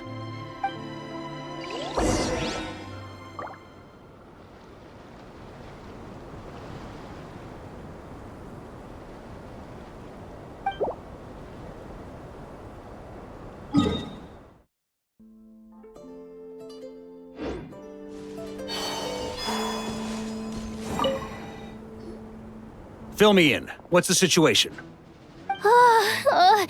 We ran into resistance almost as soon as we set off. Albedo said we should split into 2 teams and continue searching while he and the others kept the Wild Hunt occupied. Good call. Locating the Wolf Spirit fragment is our key objective. I would have made the same decision. Well, it seems the enemy figured as much too. Now, both search teams are in big trouble. Oh, I brought a map. This should make things clearer. Before we ran into trouble, this is the search area we decided on. The 2 teams are holed up here and here. They should have a clear idea of the fragment's location by now. But the Wild Hunt is stopping them from relaying messages back, right? Do we have any more troops available to provide backup? We can't spare troops from any of the fronts right now. That just leaves us with, The logistics company is standing by. Hanefa! Designated drop point reached. Initiating situation report. The logistics company was assisting Aino with the production of the strategic reserve. But after learning of the situation on the front line, they requested to be dispatched immediately. They are currently nearby awaiting orders. Amazing. Just in the nick of time. Hey, seeing as you can fly and all, shouldn't you be the one out here delivering messages? I regret to say that without the workshop's catapult, and with my short-distance propulsion module on cooldown, I will only be able to return to the battlefield after another 5 minutes. Please, keep up the good work, Yehoda. The logistics company has very limited provisions, only enough for a single battle. Which team should they support? Both. Once one team has been rescued, the remaining forces will be free to support the other. We'll move out immediately. Yehoda, keep up the good work with the comms. Sure thing. Leave it to me.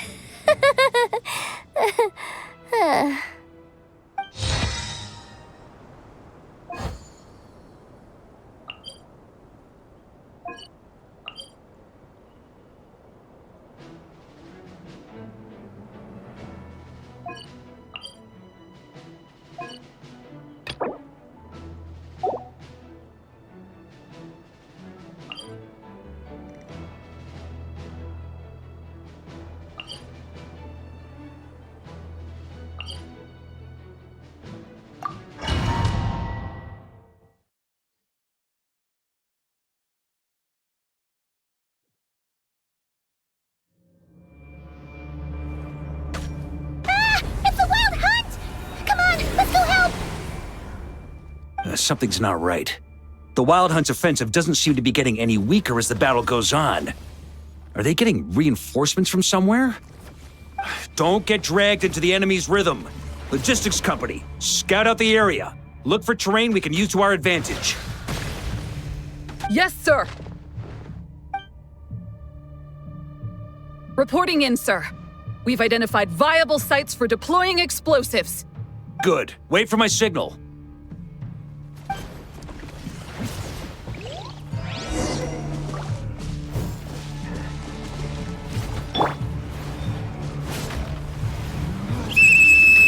Logistics company, deploy!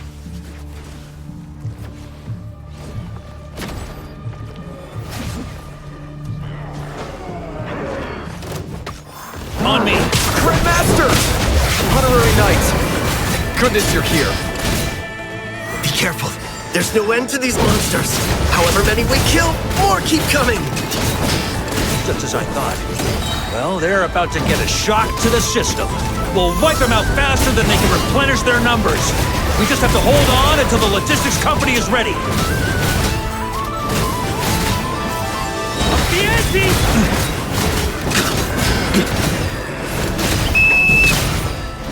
Is that the signal to say they're ready?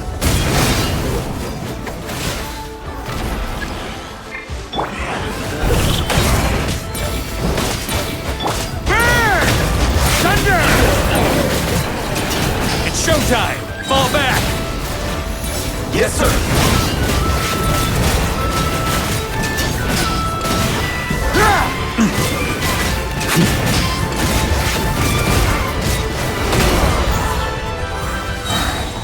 Here.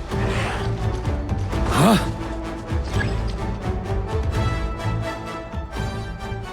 Ready? Fire!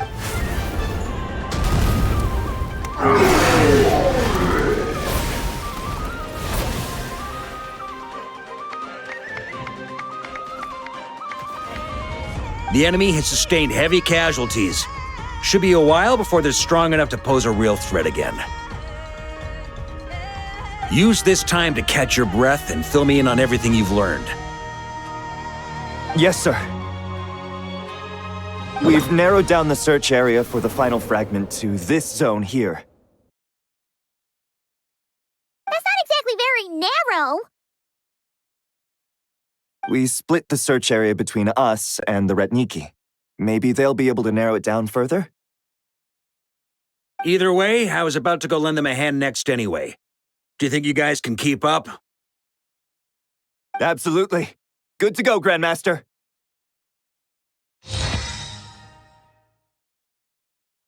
We've run right through our supplies. We'll stay here and deal with any wild hunt that tries to stage a comeback. Now that they've lost their numerical advantage, they're no match for us. Focus on supporting the other team.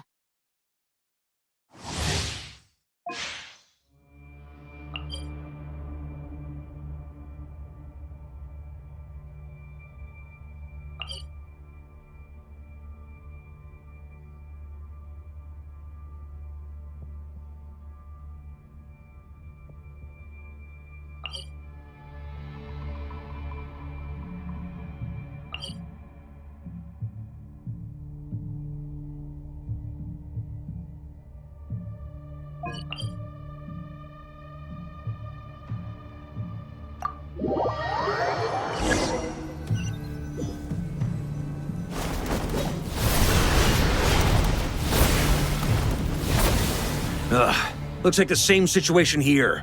They just keep coming, wave after wave. Reinforcements. Hey, you keep them busy while we work on getting rid of this god-awful mist. Understood. Everyone got that? It's up to us to hold them off. Yes, sir!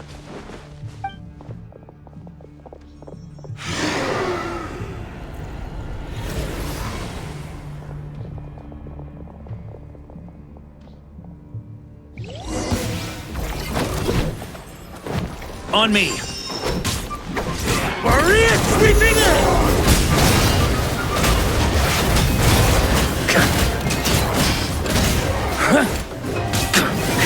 Up the ante!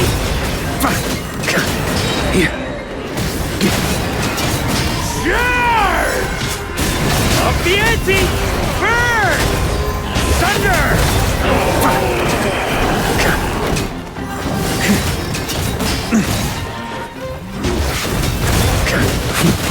Maria sweeping in! Hey, they're running out of steam. Now's your chance. Affirmative. Sorry to keep you waiting. That's their source. It was hidden in the mist. If we destroy that, the Wild Hunt won't be able to summon any more reinforcements. Knights of Livonian!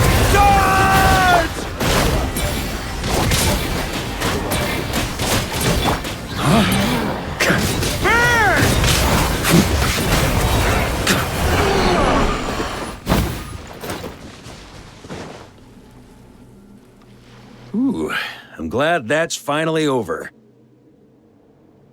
Brave knights, on behalf of the Lightkeepers, I thank you for your assistance.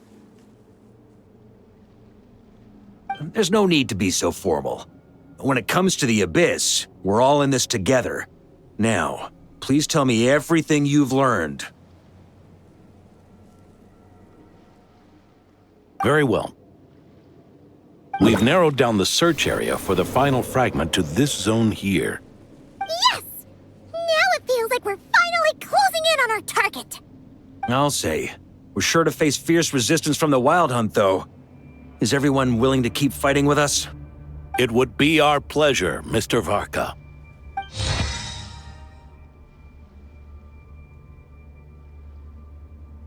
Much obliged.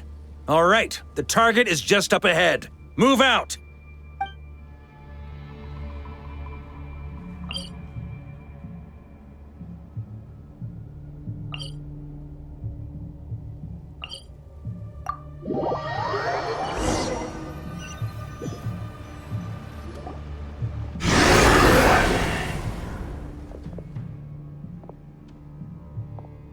The hiding in the mist trick again. These guys must be easily amused.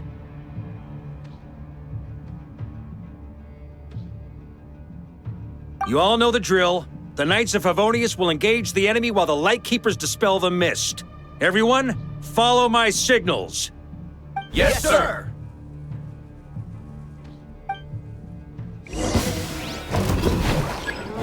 On me.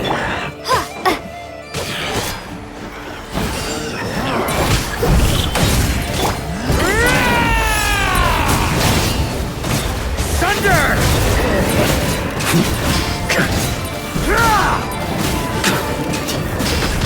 Thunder! Lightkeepers, prepare to dispel the mist. Knights of Favonius, charge!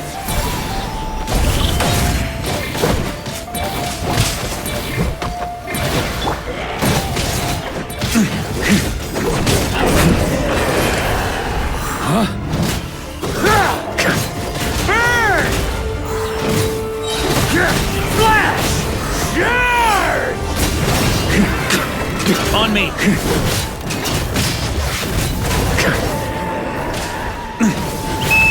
Time to counterattack! Burn! Off the ante!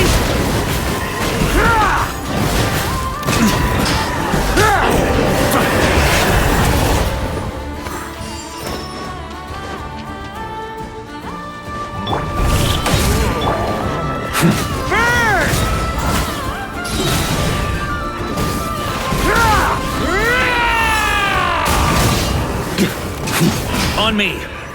Up the ante!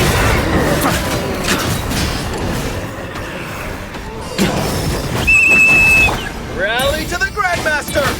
Charge! Up the ante!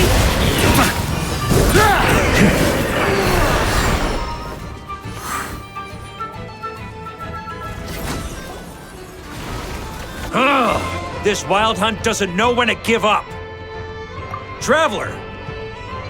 Mr. Varka, leave this to us. Just like last time.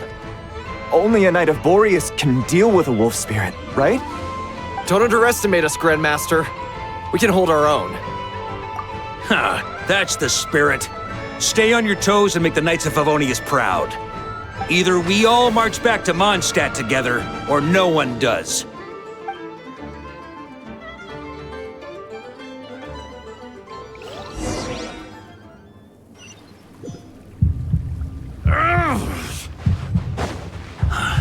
The final fragment is right there.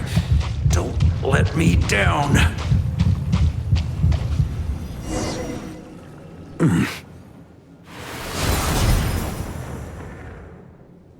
It seems you have collected them all, Knight of Boreas. Yeah, and with no corrupted fragments or ambushes along the way.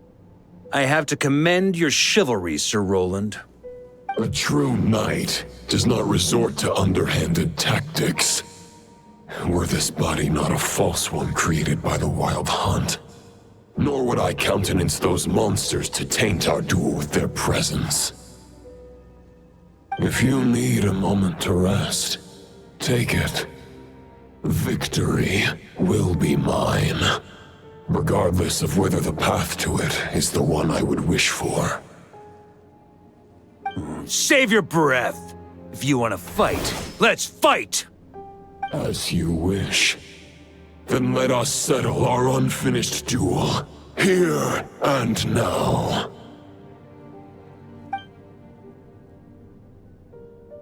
Is everyone all right? My granny fights better than these rookies. It's Egbert I'm worried about. You still alive? For a moment there, I thought I might never taste the sweet wine of Mondstadt again. Hey, stay put, you guys. Leave the rest to us. Forget us. We can take care of ourselves. You're the only one still standing. Honorary Knight, find the Grand Master. We can't lose our Varka! Please! You have to find him!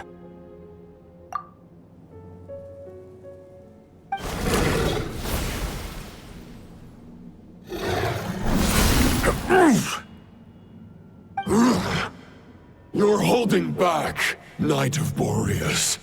I can tell you do not wish to strike me down. This duel does no justice to the way of chivalry. I wield the power of a god, while you dare not swing your sword with true intent. If you continue on this path, you will die. Your plan is doomed to fail. How can a helpless lamb hope to tame the heart of a wolf, when the wolf has seen through the lamb's plan? Ha ha ha! You're on to me already, huh? Andreas's question, Boreas's answer, the means to bear a soul. I knew it all 500 years ago.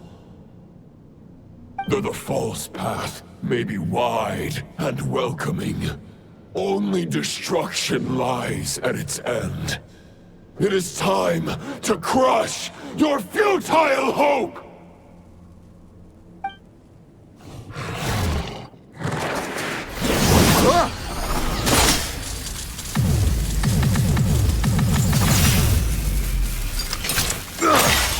It's over. Your sword lies shattered. The wolf spirit and the thoughts you blindly placed your faith in have nowhere left to dwell.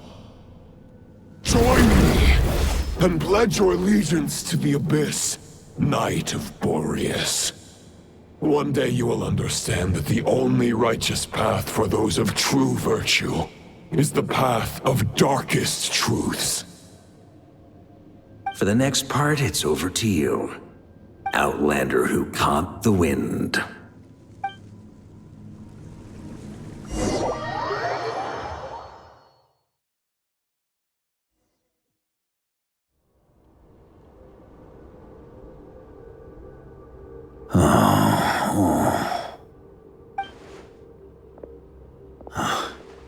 The sword is unbroken, but I can't sense the wolf spirit. Looks like I'm no longer in reality. This must be a space built from the entangled consciousnesses of Boreas and Roland. There's no way back. And all that lies ahead is the wolf's maw. Huh. Guess the only way is through.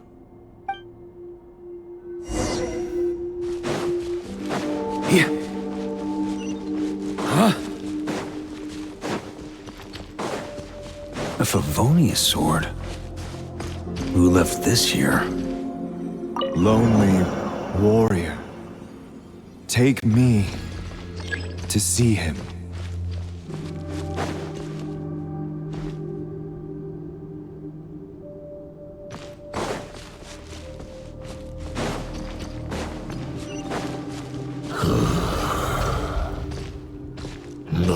of the epoch. The world is awash with corruption and injustice. I have aided the oppressed and righted many wrongs. I have slain sinners and delinquents. I have slaughtered tyrants and demons. But however mighty one's blade, before the great injustice of fate, a mere mortal can but bow their head. There is only one way to save them. Who are you really trying to convince?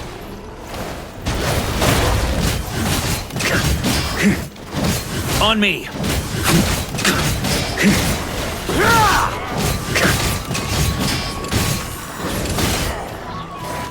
Stormwind!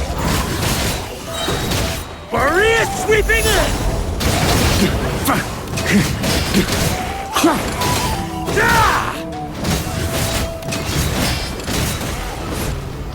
Stormwind!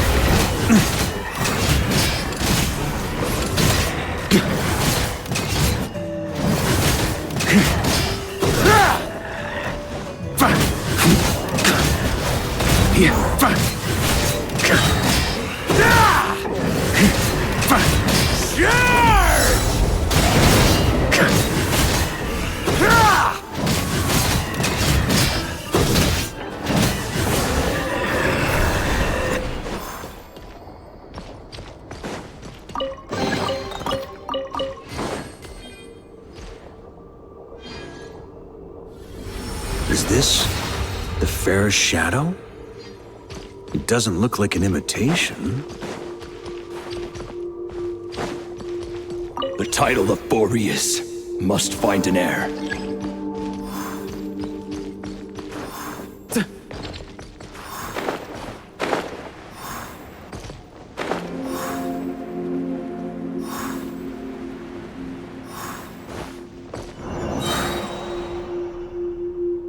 On me! Huh?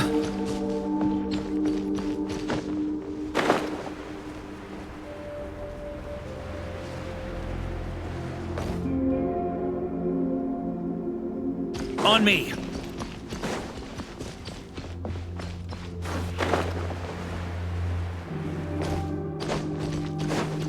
Here. Huh? The scent that reeks of blood appears to be getting stronger.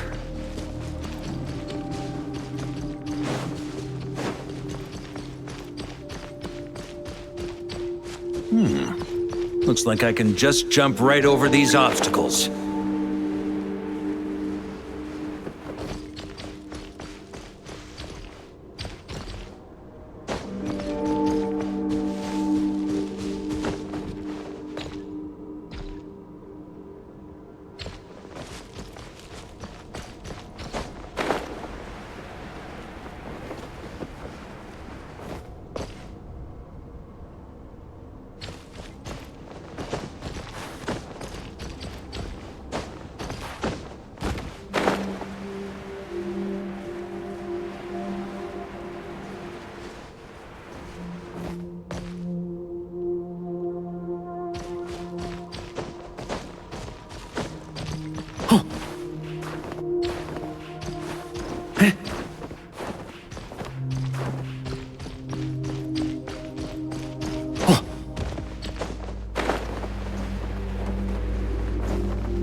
the epoch.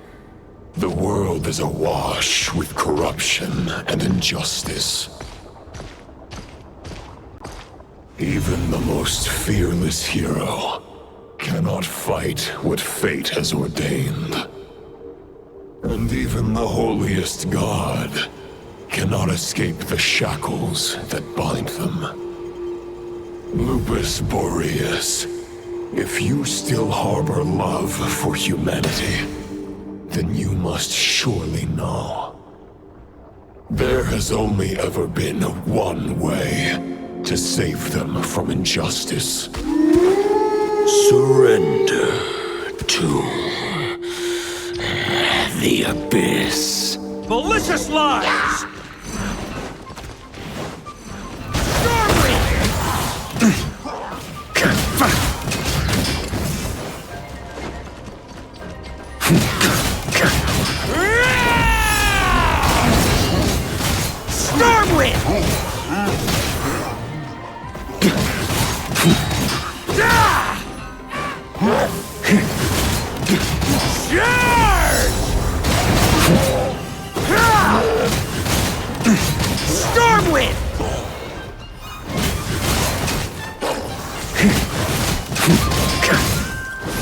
On me! Stormwind!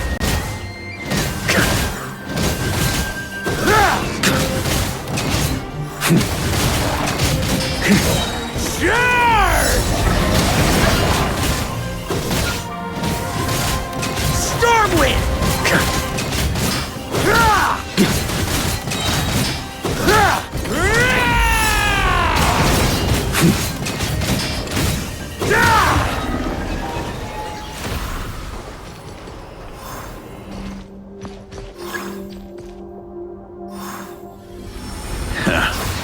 My old friend. This is not where your path ends. You must continue on.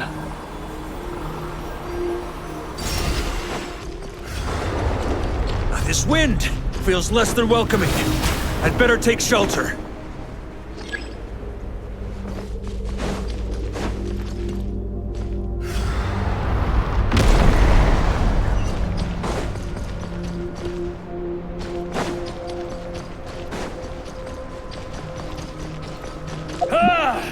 I can't hide from it! You must deliver it.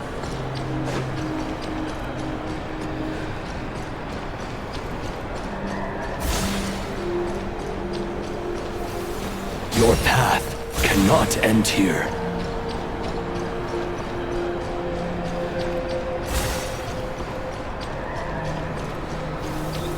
You draw near to the heart of the wolf.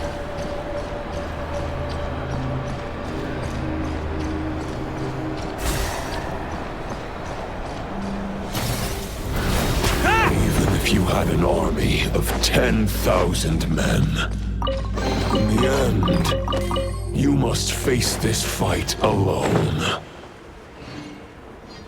Lonely warrior. Step forward.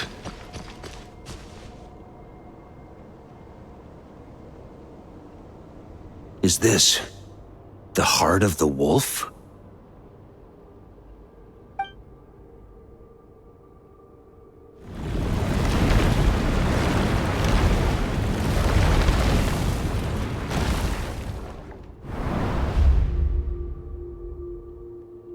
Roland!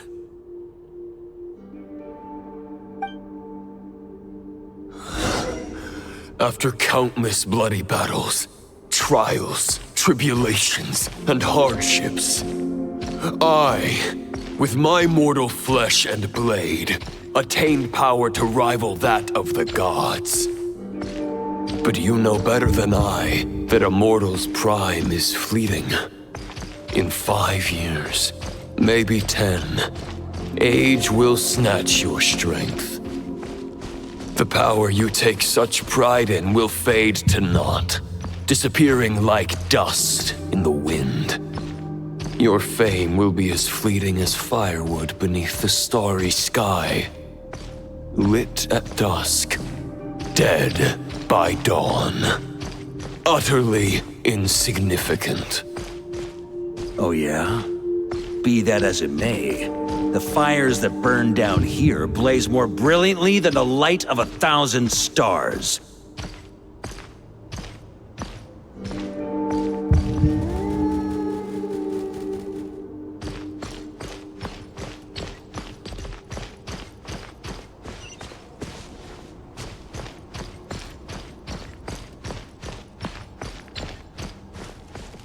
They blaze for but a moment. 100 years from now, your earthly flame will be long snuffed out. And those you once illuminated will be left cowering in the cold and empty night. Ha! No. They'll remember me in 100 years, just as I remember all of you from centuries ago. That's the thing about firewood. From the embers of a dying flame, a new fire arises, burning bigger and brighter than ever before.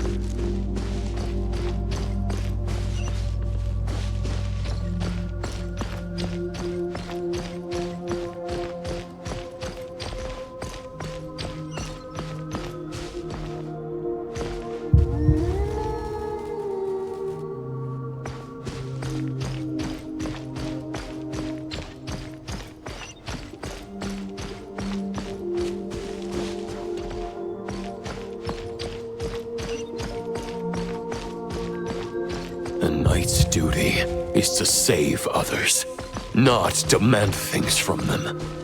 How can one call themselves a knight while placing their hopes in generations to come? Well, as long as I put an end to you here and now, I won't need to rely on anyone else. Now, show yourself, Roland! Put an end to me? Your body and mind are already at the limit of what they can bear. It is only a matter of time before they yield and crumble. But if this is your final request...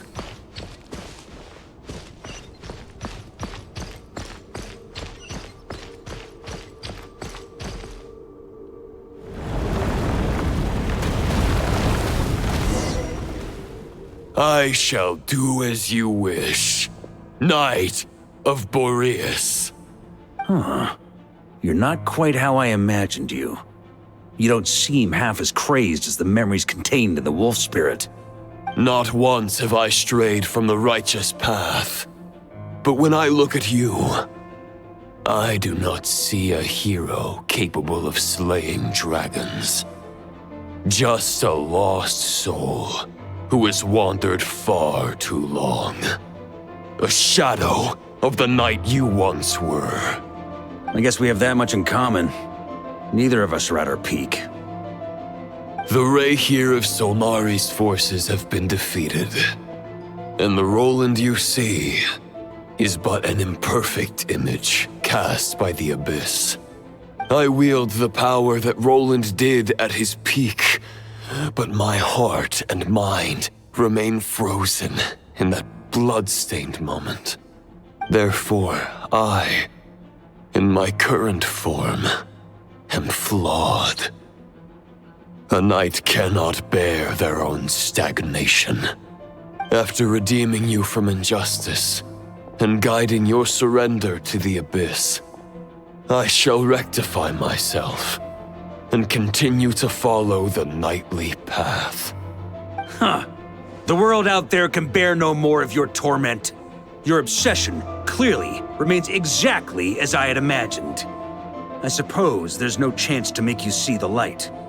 No words can make a knight doubt his convictions, no matter how noble they may sound. Neither of us will sway the other, but you have long known this truth. Otherwise, why would you pin all your hopes on Boreas' single thought? But now the blade that once housed the wolf spirit has been shattered, and all you hold is a phantom that bears its form. You no longer have the means to change the situation, and no one will come to your rescue. This place shall be your graveyard, lonely warrior. Huh. Maybe you're partly right. But I think I might just have a shot at a rescue. What do you mean? There's only one person's mind I need to change, and it isn't yours. Forgetting where we are? This is the heart of Andrias, god of the North Wind.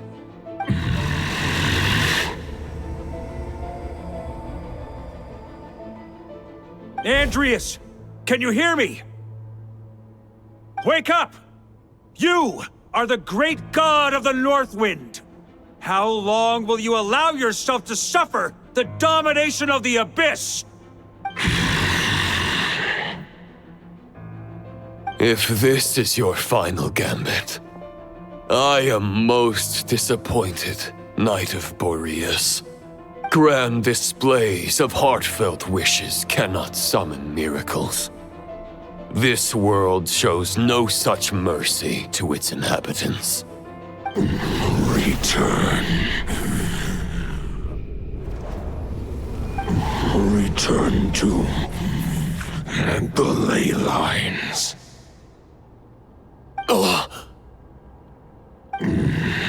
This is my choice. My memory. Is this the answer that I found at my journey's end? Andrias, at long last, I have delivered your token back into your heart. A Knight of Boreas. Watch on. This is all that a wolf can hope to do for humankind. On behalf of all humanity, I thank you, Lord of Wolves. Boreas is returning to the ley lines. But why? Your sword is broken. You no longer have the means to bear his soul. Unless... surely not. Begging for miracles is a futile endeavor. I know better than that. But a sword is just one kind of vessel. There are other ways to store a soul.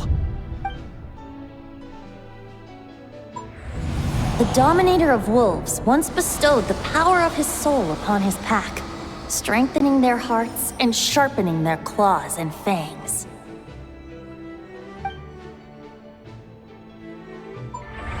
Even if it is not my intention, the soul of Lupus Boreas will inevitably ravage, devour, and assimilate a mortal heart. As if human and wolf were being forcefully merged into one being.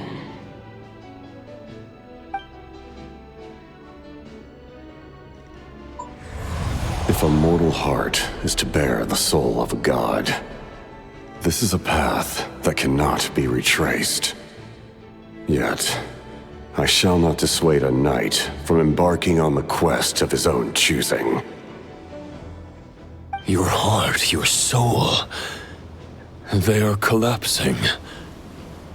Now I see. You were wondering how a lamb could tame the heart of a wolf, isn't that right?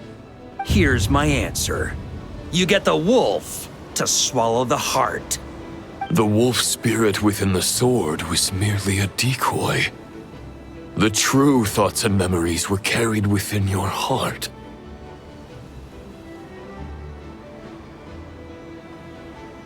To avoid arousing my suspicion, you deliberately allowed Lupus Boreas' soul to assimilate your own, then be devoured by me.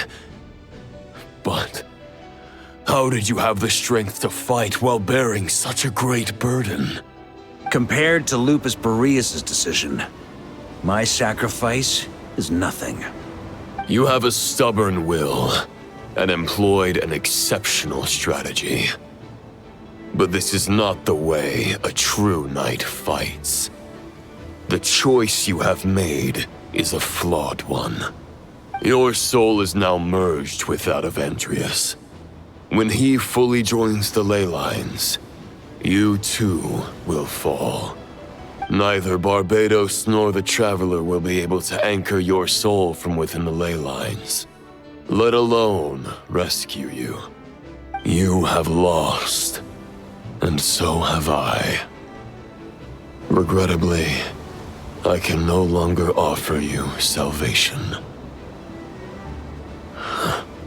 May your soul rest in peace with Boreas, lonely warrior. Haha! Lonely? Sorry to disappoint you, but as much as it sounded like the perfect ending for both of us to return to the ley lines together, the fact is that, unlike the true Roland of the past, I still have fine wine and good friends to get back to. They're looking forward to my triumphant return. I'm not ready to accept my fate just yet. Ding dong! You've got mail!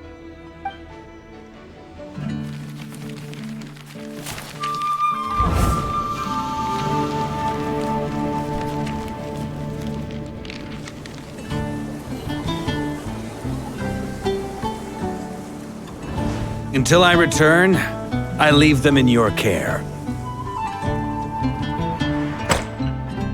The Knights of Favonius will always welcome you.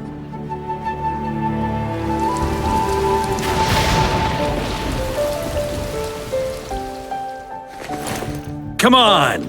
To Mondstadt! Dear Grandmaster. To Varka.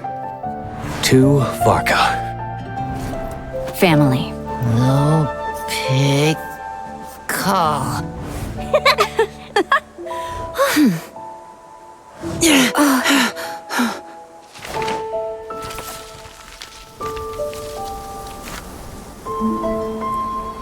Poetry and letters were humanity's earliest means of expressing their thoughts.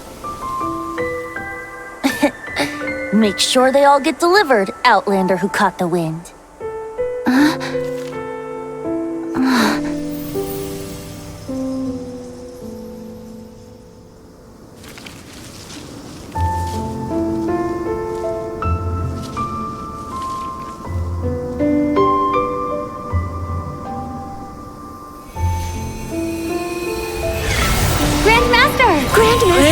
Grandmaster. Master. Varka. Go Varka! He's the right to us! For Varka.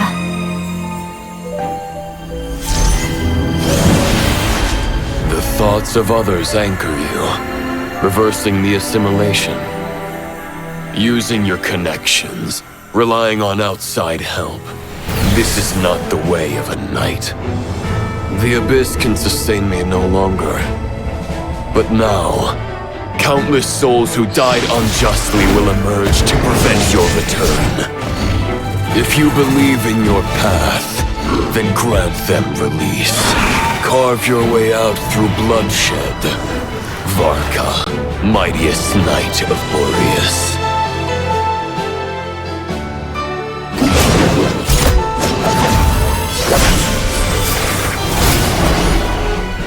This is how it ends. Throw the plan out of the window. Fight my way to victory.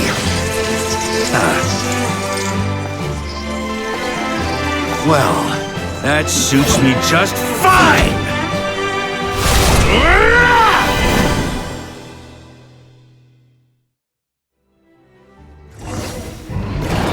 A knight is always true to their word.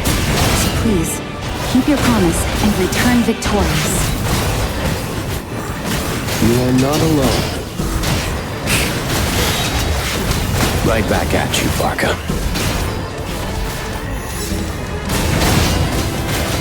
Up the ante! Burn! Thunder!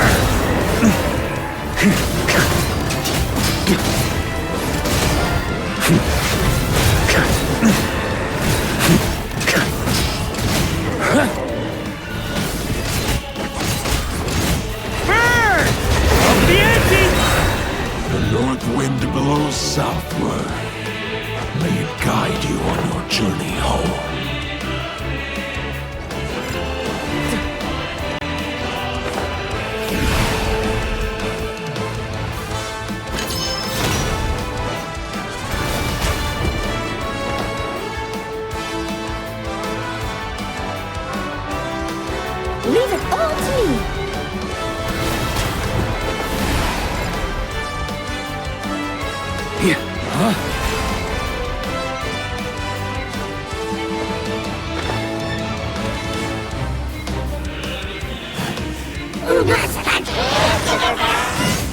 That's good.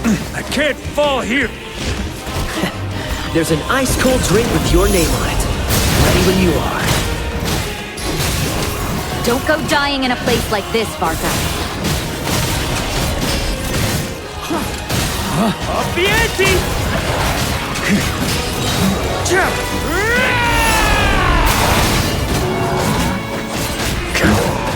Free! Thunder!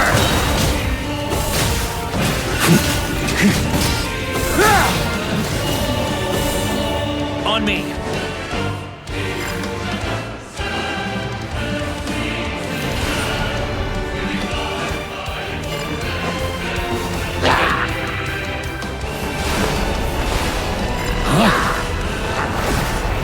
Try to keep up!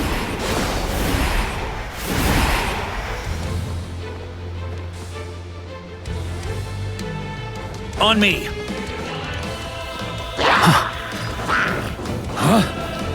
Fly home to us, Grandmaster!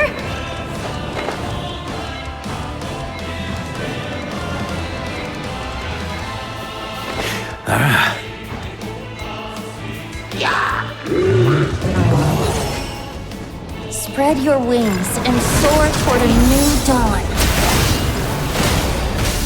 Fate. Chosen. Vraka.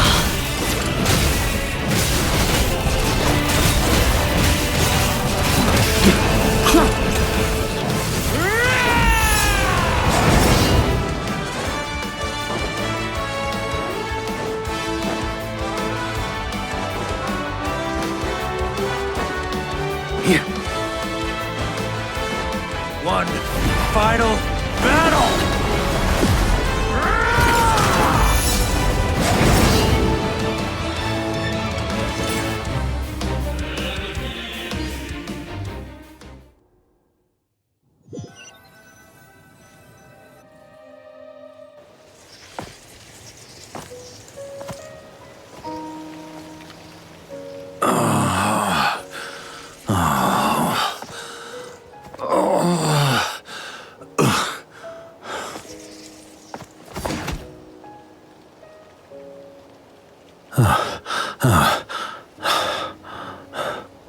Walk forward and do not look back.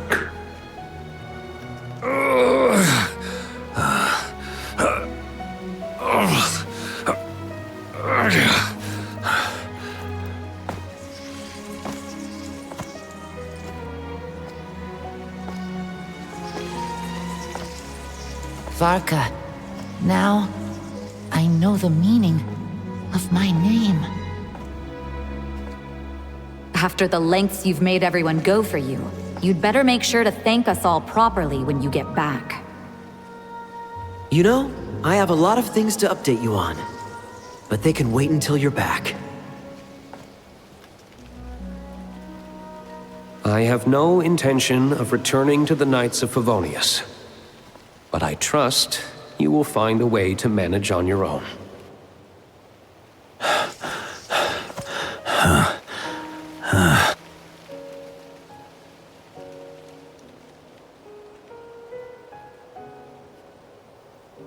Grandmaster, we're all waiting for you.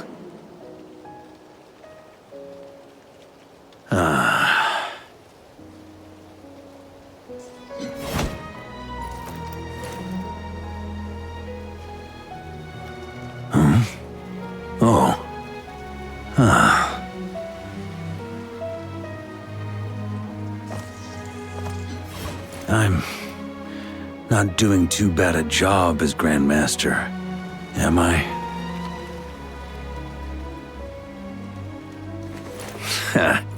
I'll take that silence as your approval.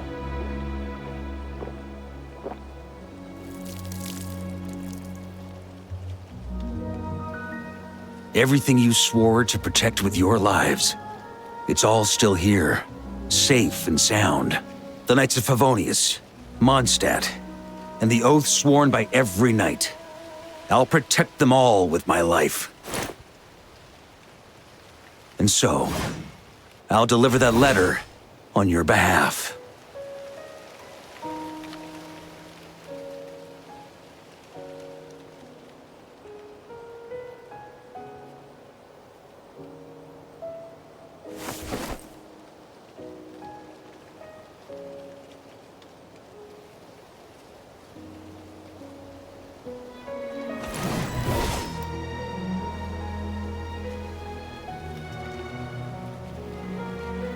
I know it's just a shadow of the real Roland, but if you have the time, could you please read it for him?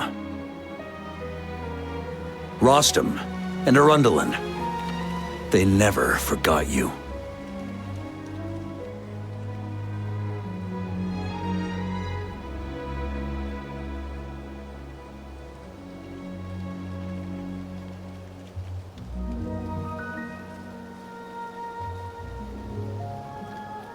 Phew. This has been one long expedition.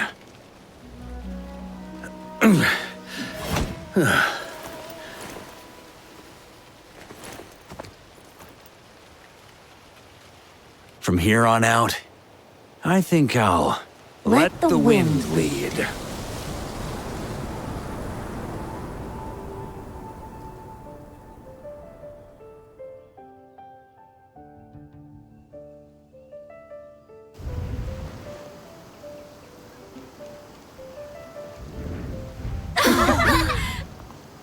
Hey, everyone. It's been a mighty long time. I'm thrilled to see you all again.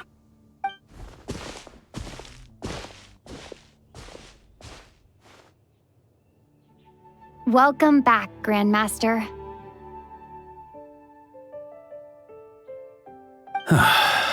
Yeah, I'm home.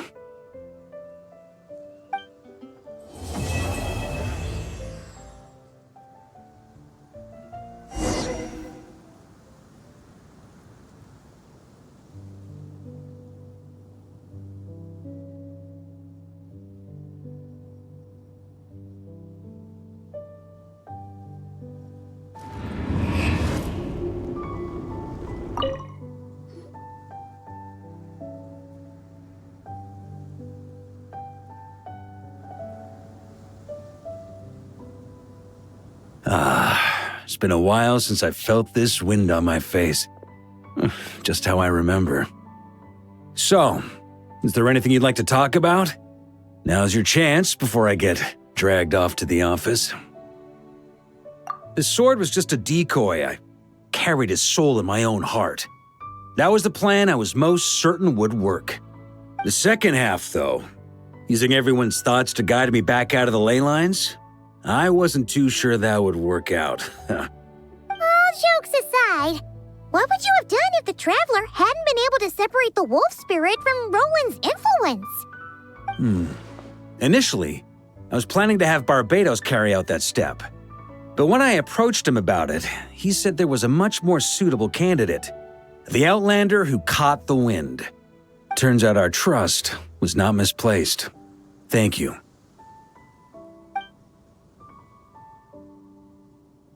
Then, I guess we'd have had to get Barbados to send a wind to blow me back home. But it would have come at a heavy price, and with no guarantee of success. Besides, I'd rather not have him expend that kind of power.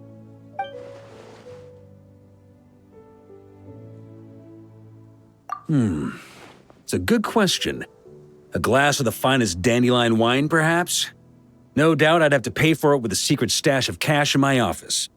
You're dreaming if you think it would have come that cheap. It's been a while since I felt this wind on my face. Just how I remember. So, is there anything you'd like to talk about? Now's your chance before I get dragged off to the office.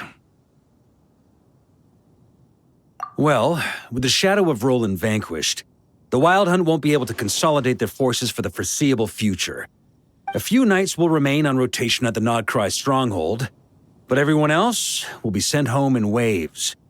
Albedo and Duran will come back with the first wave, so you should have the chance to see them again soon. It's been a while since I felt this wind on my face. Just how I remember. So, is there anything you'd like to talk about? Now's my future. You may already have learned of this from Barbados or the Hexen Circle, but I glimpsed a reflection of the future in Barbarloth's scryglass. Correct. Although as things stand now, I believe we may have changed the course of the future, thanks in no small part to you. Still, after I've tied up some loose ends with the Knights of Favonius, I'll need to make another trip back north. There's still a lot of work to be done at the Nodcry stronghold. Besides, the first group of knights who volunteered to stay there have yet to be relieved of their duty. How could I simply abandon them? Ah, how noble. But be honest, your main reason for going back to Nodcry is so you can dump all your work here on Jean again, isn't it? Wait, seriously?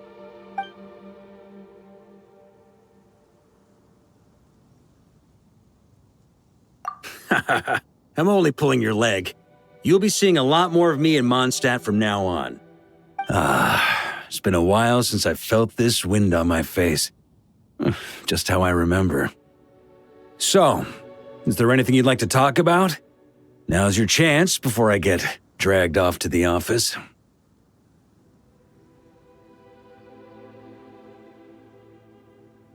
All right then.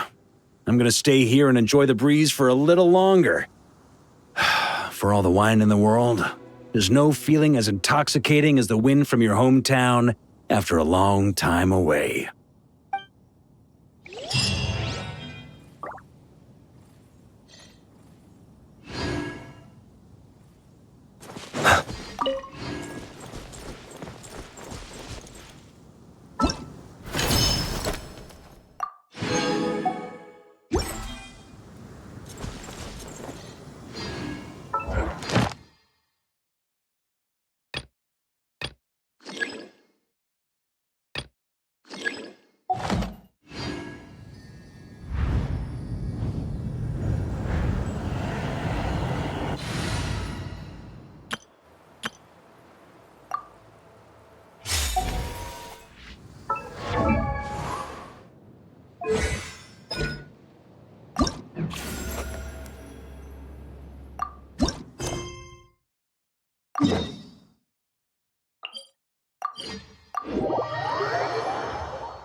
On me! You know, since it was Varka who came up with the whole idea of holding a conference with the Hexen Circle, how come we never found out what task they gave him? Let's see. Varka... Wait, why is it blank? Good point. Well, knowing what he's like, we better start by checking all the local taverns and restaurants. Still not here, huh? Looks like I'll have to figure this out on my own. Hey, Varka! We wanted to ask you about your task. Oh, hey there, Honorary Knight in Paimon. My task? What's all this about? Now that you mention it, I'm pretty sure Alice did tell me something about that. I think. You think? That conference of yours is why those tasks even exist in the first place. Ugh, anyway, why is yours blank? If I had to take a wild guess, probably because it'd be too much for that little book of theirs to handle.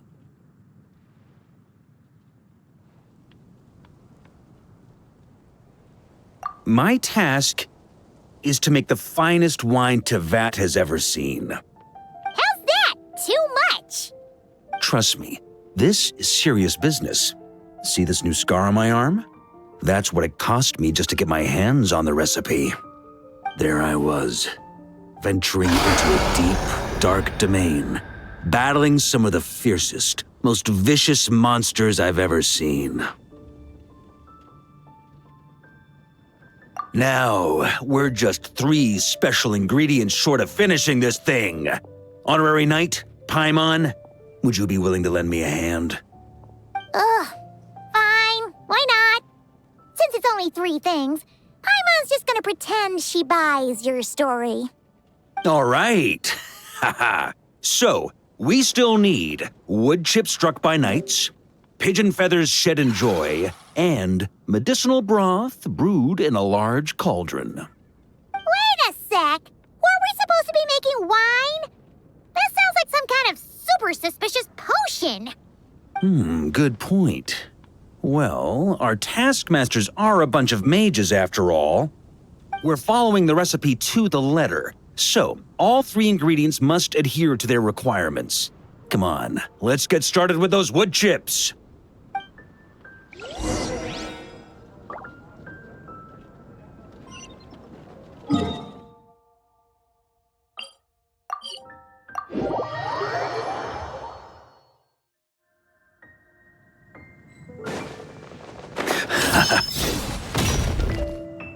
So, this is where we'll be getting those wood chips struck by knights, huh? Grandmaster! Honorary Knight! Are you here to train as well? Well, maybe not in a traditional sense, but we're here to pursue a goal, so I guess that counts too. You're already so skilled, yet you still strive for perfection. Please train however you like. I'll be taking notes from the side.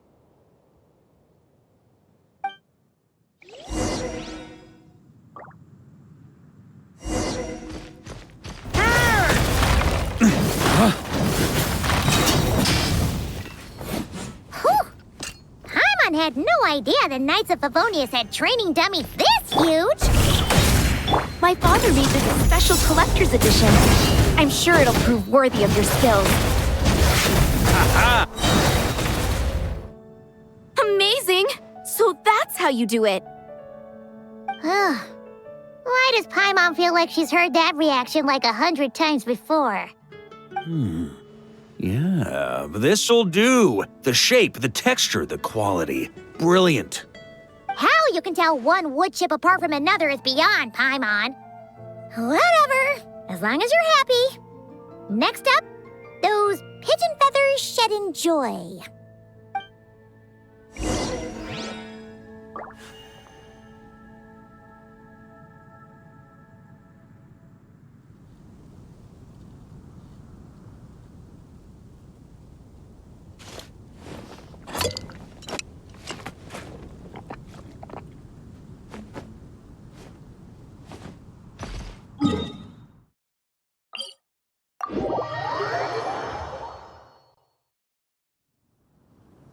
On me.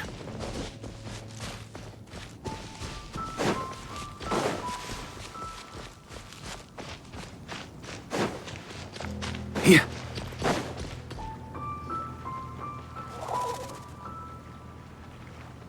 Hey! You scared off all the pigeons! Grandmaster? Hey, if it isn't little Timmy. Grown up quite a bit, haven't you? Been eating well? Yes, sir! I always remember what you told me, that I've got to eat well and exercise hard if I want to grow up big and strong.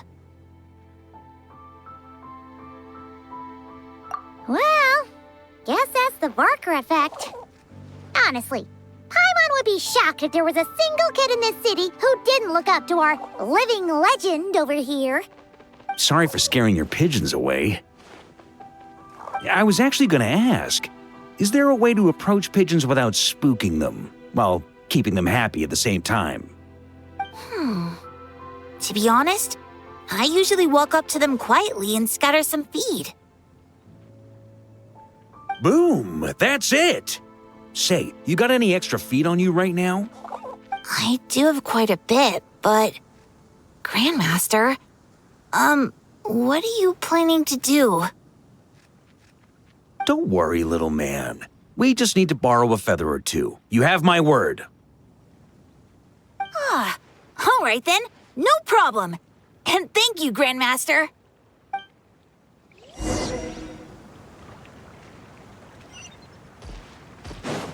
Huh?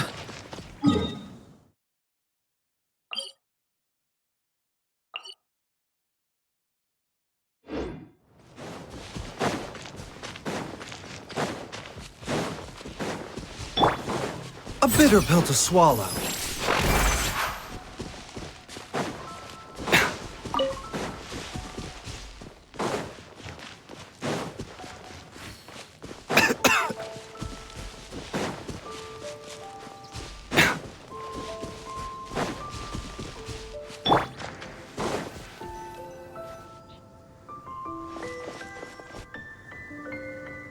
Looks like we've got ourselves some pigeon tracks.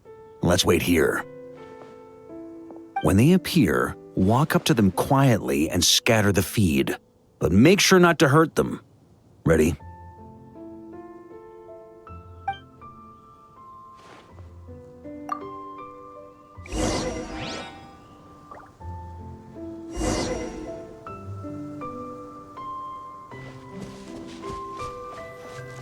Hey, you scared them away. Guess we'll have to wait for them to come back now.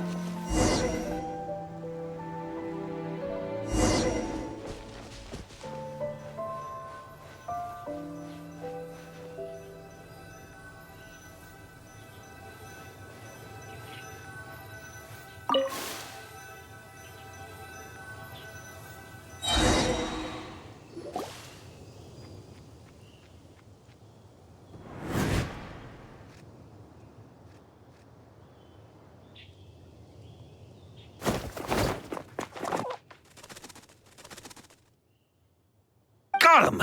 The feathers are in the bag. I repeat, the feathers are in the bag. Finally! This task really is harder than Paimon thought. Just one more ingredient to go. Medicinal broth brewed in a large cauldron. That's gotta be in Dadaupa Gorge. I'll head over there right away. Follow whenever you can, all right?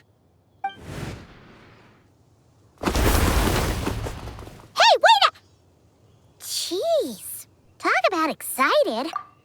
Oh, that old booze hound. Diona? What are you doing here? And why were you hiding? I'm only here to pick some fruit, I swear. Just didn't expect I'd run into that piece of work all the way out here. He's been bugging me non-stop lately, trying to talk me into making him some drink again. I got so sick of it that I've been avoiding him whenever I can. So, you know how he returned recently with some of the expeditionary force, right? Well, guess what? Practically the first thing he did was swing by the cat's tail for a celebratory drink or two. Seriously? Paimon thought they'd have just stayed back at the Knights of Favonia's headquarters. Ugh. Hence why I said, practically. They did all that and more. The cat's tail was round 3 of a citywide tavern crawl. And Paimon bets they'll do it all over again the next time another batch of troops returns home.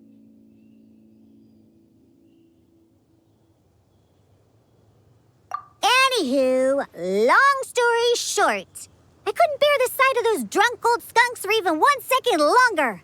So, I made it my mission to mix some of the most disgusting, nauseating drinks in all of Teyvat.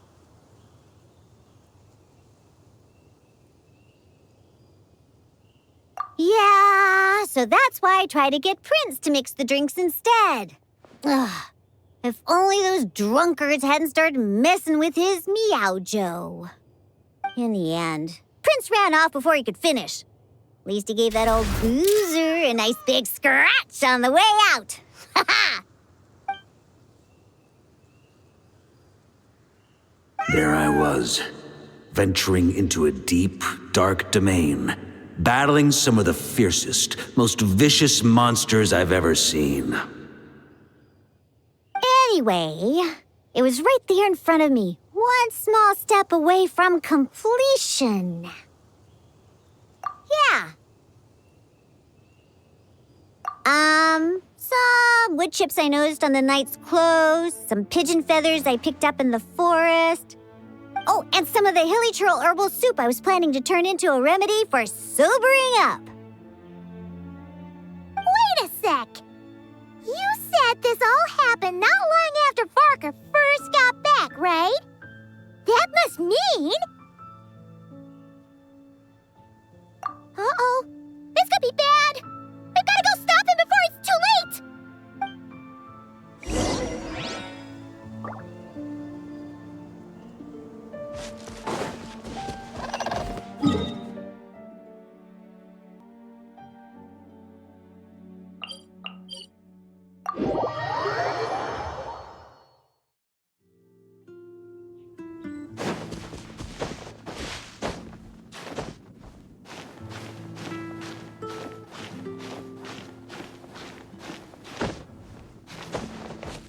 Yeah.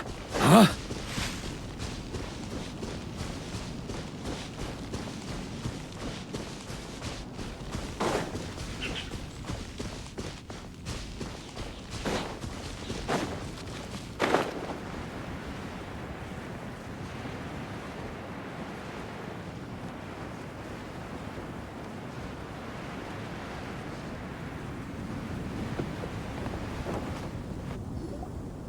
Unbelievable! Since when were hilly trolls so amenable to reason?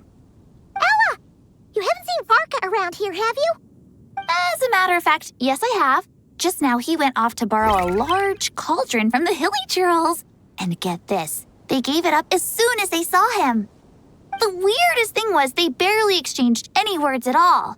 I just don't understand how it all went so smoothly.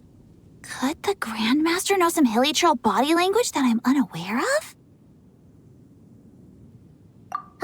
That's not the point here. Anyway, where is he now? Right over there. Finally, it's done. The finest wine in all of Tevat. Right here in my hands.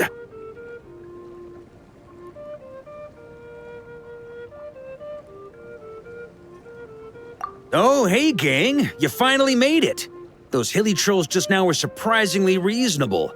Didn't expect this to go half so smoothly. Ha! Anyway, time to find out what this bad boy tastes like.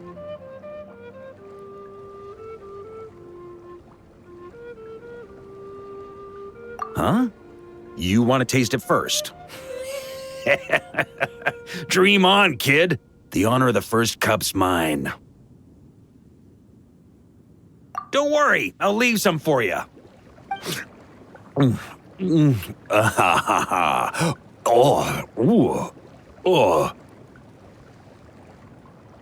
Hold up. Oh, why do I feel so bad?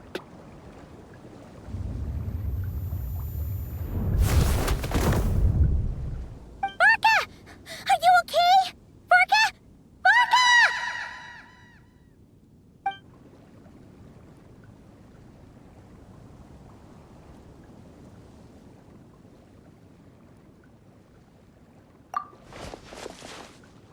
Come on!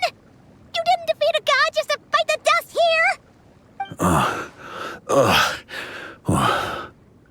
For a moment there, I could have sworn I saw all the previous Knights of Berea standing right here in front of me. Either way, I need a moment to digest it all. Oh, both the drink and the lesson too.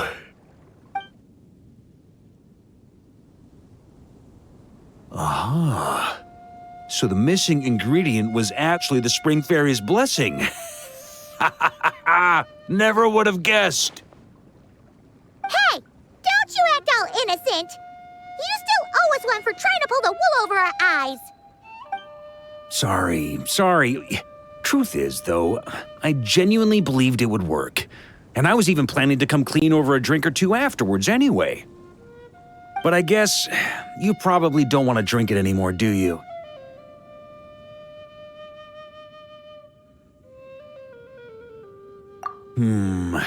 Well, guess I owe you one. How about this? I'll treat you to a meal at the Good Hunter once we're back. No, that's more like it. Oh, come on! You saw what a state he was in after he downed that cup. I'm not sure he's learned his lesson. Guess I have no one to blame but myself, huh? Haha. Well, I was gonna save that story for the tavern, but I guess the open air will have to do. So, you're giving tasks to everyone in Mondstadt, huh? Interesting idea. Do I get one too? Well, if you really must know, yours was to change the fate reflected in the scryglass. But you already did that quite some time ago. The moment you decided to set off on your expedition, to be precise.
Little Chard, I think you're getting smarter. You actually pick out useful treasures from the trash now. I'm 1,000 times smarter than you. Oops, I was wrong. It's your arrogance that's been skyrocketing. Maybe I should take that flower back. Looks like someone is getting a bit too big for their britches. I won't let you! And it's not a flower. Yeah it is. It's the one I put on you last time. Well, I won't let you take it. Why? Because it makes me smart.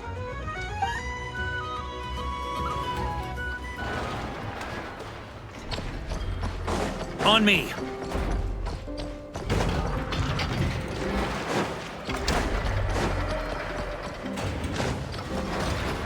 Huh?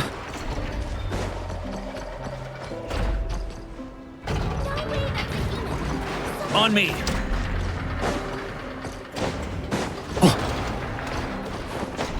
Ooh.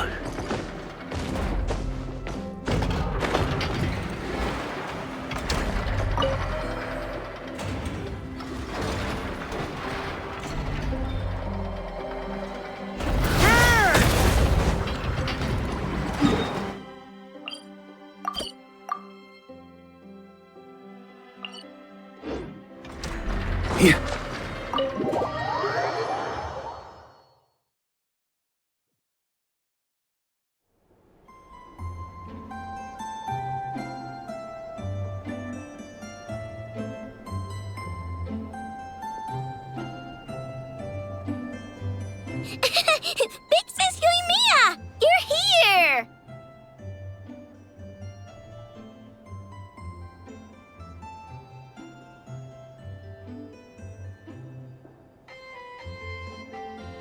Hey there, Aino! I came as soon as I got your letter. So how's it going? Is it done? You bet! I finished your order right away. Inappa, help me verify the order. Affirmative. Retrieving order data. Client Big Sis Yoimiya ordered a custom-made companion gift for children. Order complete. Remarks. To be traded for tricolor dango recipe, launch tube, kite, spinning top, and tamari. Order verification complete. Everything's right here. Check it out. Satisfaction guaranteed. Let me see. Whoa! This is a pot of fish? Yep. I call it the Wibbly Wobbly Fishy Pot. Look, the fish can even wiggle back and forth. Don't they look like they're really swimming in water? Now you won't have to worry about Matsuzaka and the others not being able to keep fish alive. They don't even need to change the water. What do you think? What do you think? Do you like it? Wow! Fish landed in a flower pot? That's awesome! I know! How did you come up with something this cool? Matsuzaka, Iwao, and Saika are going to be so excited! I'll say thanks for them first. Of course! As long as there's sweet stuff involved, framework is easy peasy for me. You like it too? I made lots because I had enough materials. You can have this one. No need. Big Sis Yoimiya gave me lots of gifts, and she even made me so many toys that I've never seen before. I don't quite get how to play with a spinning top, though. Could you teach me one more time, Big Sis Yoimiya? No problem at all. I even made a special I Know Only top spring just for you. Here, take it. And let's have a spin-off and see whose top can spin longer and faster. Yay! Loser's gotta help Nefa make crumb cake. And the winner may continue operating the spinning top while awaiting the completion of aforementioned krumkake. Yeah, exactly! Hurry up, Big Sis! I practiced a whole bunch yesterday. Oh, trying to beat me? Not in 100 years.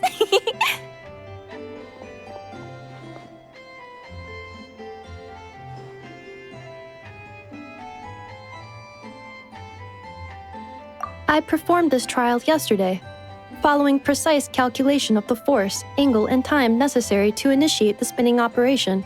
I have concluded, so long as I apply sustained force, the spinning top will continue rotating indefinitely. Affirmative. My spinning top ceased rotation only when Aino and Miss Yoimiya fell asleep on the sofa, and I proceeded to cover them with a blanket. Since then, I have assessed that I remain best utilized performing my designated functions, making krumkake, and reminding Aino and Miss Yoimiya to eat. With that said, Aino's emotional state has taken a significant positive shift following Miss Yoimiya's arrival. Inference. She has established a new friendship. This is most favorable.